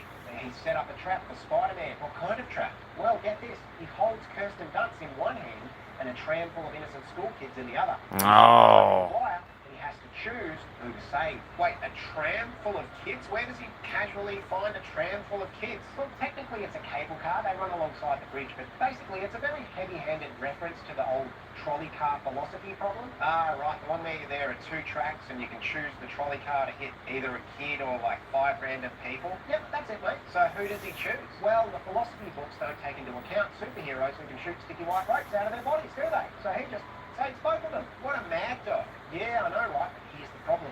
Now, Spider-Man is vulnerable because he's using all of his strength to stop the cable car from falling into the river. And now the Goblin is coming back for round 2. Oh. It's getting exciting. It sure is. But get this right, before old mate Gobby can even touch him, all the average New York punters standing on the bridge start throwing at the Green Goblin. And they're like, hey, I'm walking here. Hey, I'm walking here. Oh, that's nice. So even though Jameson is smearing him in the papers, the people on the street know he's actually a hero. Exactly, mate. So they start throwing all kinds of trash at him. Bricks, pipe fittings, old newspapers, used condoms, you name it. Where are they getting all this trash? Used condoms, you name it. Oh, yeah, that's Ah. right. He's lucky it wasn't set in Australia, or he'd have gotten beer cans and a Holden Commodore thrown at his head. So anyway, Yeah, man. Beer cans. That's what you should be throwing. Away from all the rowdy New Yorkers. Another abandoned warehouse. Yeah, mate, they bloody love them in this franchise. Anyways, this is where the PG rating gets pushed to its absolute limits. Uh-oh. I don't like the sound of that. Too right, mate. Goblin starts beating the absolute shit out of him. Like he's an ICE agent who spotted an immigrant down at Shake Shack ordering a meal. Anyways, he's throwing pumpkin bombs in his face. He's kicking him through brick walls. Tobey Maguire's suit gets so shredded that it reveals his bloody and bruised face by beneath. Jesus Christ. So how does Tobey turn it around? Well, this is where Goblin makes one massive mistake. He looks at Tobey lying in the rubble and goes, I'm going to take my time with Kirsten Dunst. I'm going to do her real slow. Wait, he's going to R-word her? What? No, you dirty bastard. It means he's going to kill her. Oh, right. Well, he's in trouble. Beer cans or grenades. Hello, Nick. Just stopped by for a bit. Awesome, Riz. Awesome. Steal my brother's ADHD pills. So he catches the Goblin's fist mid-air, pulls a bloody brick wall down. I think it's Markellen, like 68, that I'm watching right now. So Toby gets him on the ground, ready to cave his bloody head in, and the Goblin rips off his mask, revealing that he's Norman Osborn. And he's Oh! It's me. I didn't mean to kill those people. It was the Goblin. The Goblin did it. I had nothing to do with it. He's wearing the Goblin suit right now. The Goblin did it. I think it's supposed to look like he's pleading insanity to Spider-Man, but it kind of reads like he's trying to blame someone else for spray. What you got cracking today, Riz? Even though he's been caught with the spray can. That was a story from your life, wasn't it? No comment. Anyways, Norman starts laying it on. No comment. He's like, please, Peter, I've always been like a father to you, haven't I? I mean, I guess he is paying for his expensive flat in New York. Yeah, exactly, mate. But Toby looks him dead cold in the eyes and goes, Oh no, it's a YouTuber, man. Like, I have no idea. Hold on, hold on. I'll tell you exactly what it's called. It's McGallagher, 78. I mean 68. It is one of the this is one of my favorites. McGallagher, I think it's 68, but McGallagher. That's brutal, mate. I know, mate. Death by his own mobility scooter. And get this, as he's dying, choking on his own PG. Alright, Kraken is eating macaroni, and I'm just chilling in bed, drinking iced tea. I gotta stop drinking because my liver. Oh! Oh. down gently on that couch that he likes to pass out on. But just as he's about to slip out the window, James Franco walks into the room and sees him. Oh, that's not good. Yeah, mate, James Franco sees Spider-Man standing over his dad's place. Man, like, I hate to say this, but, you know, fucking my liver, my kidneys, you know, fucking everything except my heart, my eyes, my leg, and my arm are pretty fantastic. Standing around the grave with a dull colour palette, you know, the classic movie funeral scene. I know exactly what you mean. So Toby tries to comfort James Franco, but he's like, Spider-Man killed my father, and I'm going to spend the next 2 films tracking him down and making him pay. Poor guy. I mean, I know he's a wanker, but you got to feel... No, it's not. I just quit drinking for a little bit, and by the time you're 30, like, your body should have repaired, like, everything. Yeah, probably. But get this right, Kirsten Dunst comes up to Tobey Maguire, and she says when she was trapped on that bridge, and there was only one person she was thinking of... I go for blood check on it. Who was it? Oh, well, like, that's weird. I got a call from my Coumadin clinic. Like, I mean, like, I have that call every 2 weeks or every month to go in and have my blood checked. Are you fucking kidding me? He spent 2 hours chasing this chick, getting bitten by mutant spiders and fighting flying green millionaires, but when she offers herself up to him But, with a silver yeah. he just says no. I think we're supposed to assume that he's done it to protect her from all the danger that comes with the life of him being a superhero, but instead of saying anything to her or explaining why, he just walks off staring at the camera and starts monologuing in his head. I'll never forget those words. With great power comes great rationality. Rationality? I forgot those words. Anyways, where was I? Who am I? You really want to know? I'm Spider-Man. So the movie ends with him asking the audience... We're Terminator? Yeah, they call that a bookend in film. Yeah, health issues suck, bro. I wish we were in Terminator. Yeah, true. When you put it like that, the entire plot of this film has been a complete waste of time. So what's... Oh, like, man, like, we are going to be in Terminator here within the next 40 years. I somehow feel that I'm going to be the one chosen to go back in time and explain to everyone that you best not rely on AI. With an absolute banger. A movie so good that Sam Raimi decided to steal plot points from an old unmade James Cameron Spider-Man script. Does that mean that we're doing the rest of these then? That's up to the wankers watching this, mate. Anyways, that's it. Become a member if you want to see the uncensored version of this. Piss off. Video's over. Piss off. Video's over. So this guy's like a vampire or something? Yeah, it's unclear. He certainly dresses like one, though. Anyways, we cut to Senator Amidala in her own private ship that's made of solid silver flying towards Coruscant. Wait, since when did Padme Coruscant? become Senator? She did nothing but make terrible decisions for the planet of Naboo as queen. Well, you know how it is with rich... They always fail upwards. Then they're caught leaning over a dead girl's body in the Epstein. Come back to the past, dude.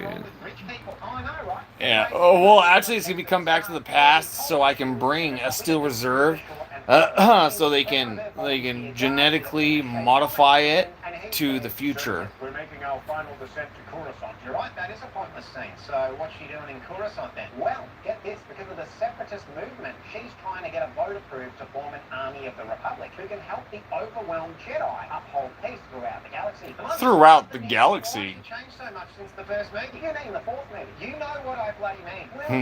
You know what I bloody mean. Padme and Anakin to be above the age of consent. Oh, yeah.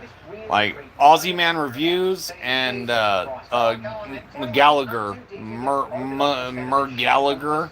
Like those are the my two favorite Australian people.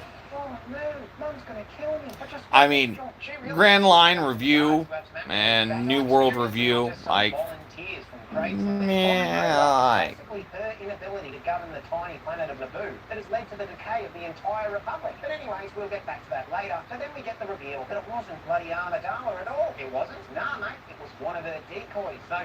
So it was one of her decoys.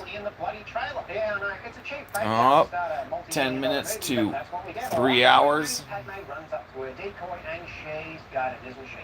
Because not only did the explosion look like it was rendered on a Commodore 64, but the actress who plays her decoy has been downgraded from Keira Knightley to this random woman. Wait, her decoy was Keira Knightley in the first movie? Yes, it was. And yeah, mate, but this was before Pirates of the Caribbean, so no one had any clue who she was at this point. Well, there you go. You learn something new every day. The Jedi Council meeting with Chancellor Palpatine, who's apparently trying to negotiate between the remaining Republic and the Separatists. Yeah, but we know he isn't, right? Because he's totally Darth Sidious. Yeah, but for some reason George Lucas is still hiding that incredibly obvious reveal till the next movie. Anyway, Yeah. what they do is like, well, Please, there aren't enough Jedi to defend the Republic. I'm gonna say this, but you know, fucking, your dog is still gonna die 10 years from when you brought them to the future. in an entirely new outfit. Wait, so the first thing she did after her friend slash decoy got killed is get a Your dogs, they look like about 8, 7 years old, so that means that they probably have 10 years left. Do you have any idea who's behind But these attacks? Intelligence tells us it was a bunch of spice mining motherfuckers from the moons of the boots. Spice? I thought that was a Dune thing. Yeah, but at this point in time, they hadn't made a good Dune movie yet, so old mate George thought he could totally steal that idea without anyone noticing. But cheeky Old man George thought he could steal that shit without anybody noticing. because she knows it was Camp Dooku. Oh, I made Kanji a moderator as well. Fucking, and then once I made Kanji a moderator, like, he stopped being a troll and started actually intake and wanting to moderate my channel. Like, I have no idea. Yeah, no, what gave that away? The bloody assassination attempt. Anyways, old mate Halpo interrupts and suggests that maybe Amidala be placed under the protection of the Jedi. But Jimmy Smith steps Under up the and he Jedi? I think that's a wise decision under these stressful times. But then Palpo, he claps back and says that his season of Dexter was by far the worst in the original 4 seasons. So then Jimmy Smith steps back and shuts the hell up. But Yoda, he starts squinting at Palpatine hard, doesn't he? Because the Chancellor doesn't have any right to meddle in Jedi affairs, so he throws... Yes, he doesn't. He doesn't have any right to meddle in Jedi affairs. Pulling the strings. No, mate, he does all about that till the next movie. I just told you that. Oh, yeah. Sorry. Anyways, Amidala, she's pissed, right? And she's like, Chancellor, You should tell. Oh, no, I already did. Like I said, I gave him a 24-hour, like, it was 24 hours. Like I said, like, I would make him a fucking moderator for the next 24 hours, and I told him the only thing that you need to do as a moderator is if anyone repeats the same message 3 times, you can put them in timeout for 24 hours. Like, I'm not gonna, I don't want banning, I don't want none of that shit. Like I said, if someone repeats the same sentence 3 times, like, it doesn't matter whether it's good, doesn't matter whether it's bad. If they repeat the same message 3 times, they're put in a 24-hour block. I mean, 24-hour timeout. Not him again. I know, mate. But don't worry, he's only in this film for a couple of scenes and then he fucks off for most of the movie because everyone hated him so much. Well, that's a relief. Anyways, Jamaican Fishman is like, Senator Padme. Senator Padme. And then Senator Amidala walks over, followed by her useless volunteer guard who failed to protect her earlier on in the movie, and her new slave. Yeah, that's the only thing I need.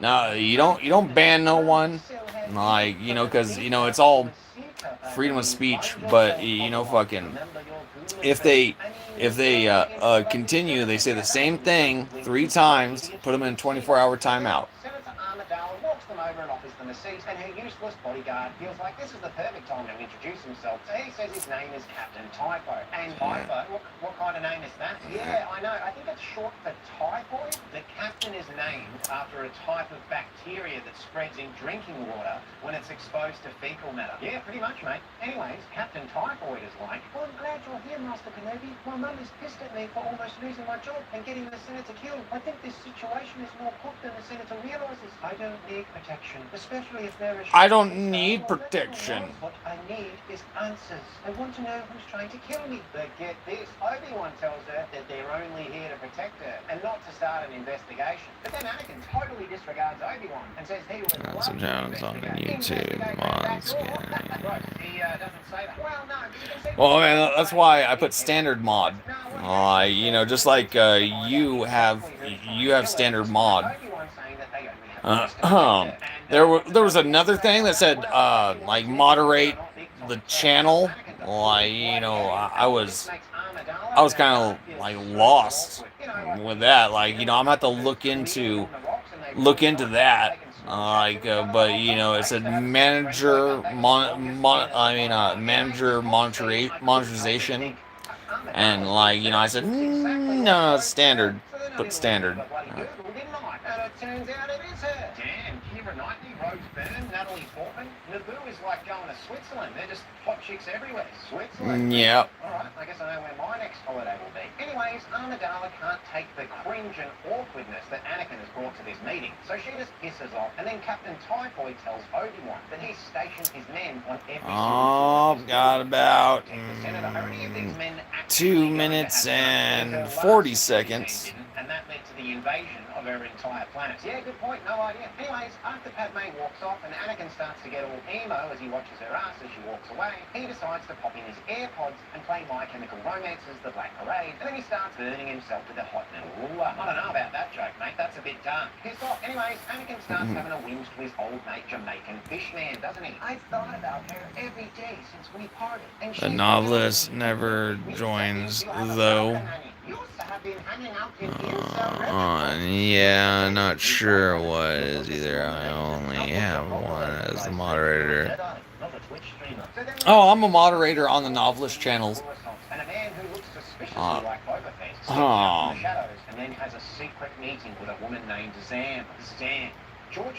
No, like I was immediately like you know, fucking put as a moderator, like, you know, fucking like I was just talking, and then he decided, and like I guess he liked whatever I was saying. He said, "You're a moderator now." So where do they have this secret meeting? Well, they have it right out on the open on a CGI balcony where a bunch of cars can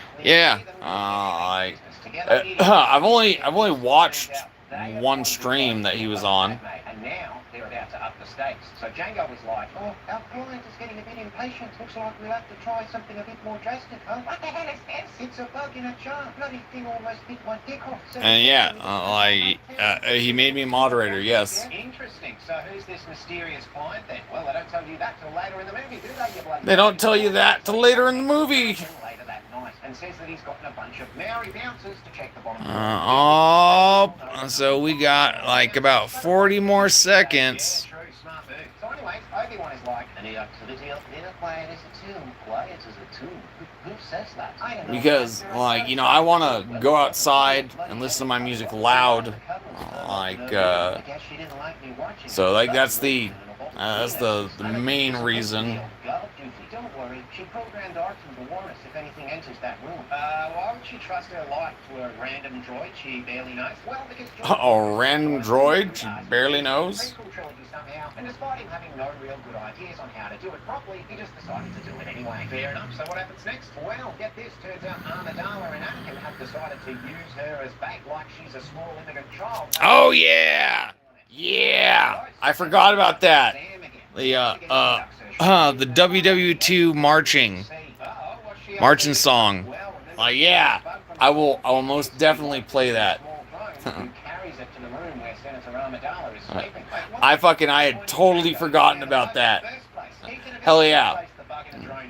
Well, just like most things in the prequel trilogy, Jango was a teen Oh. version of Boba Fett. Anyways, we cut back to old mates Anakin and Obi-Wan. But And I Obi-Wan, feel if you look back, that a lot of everyone isn't gonna understand, but it's fine.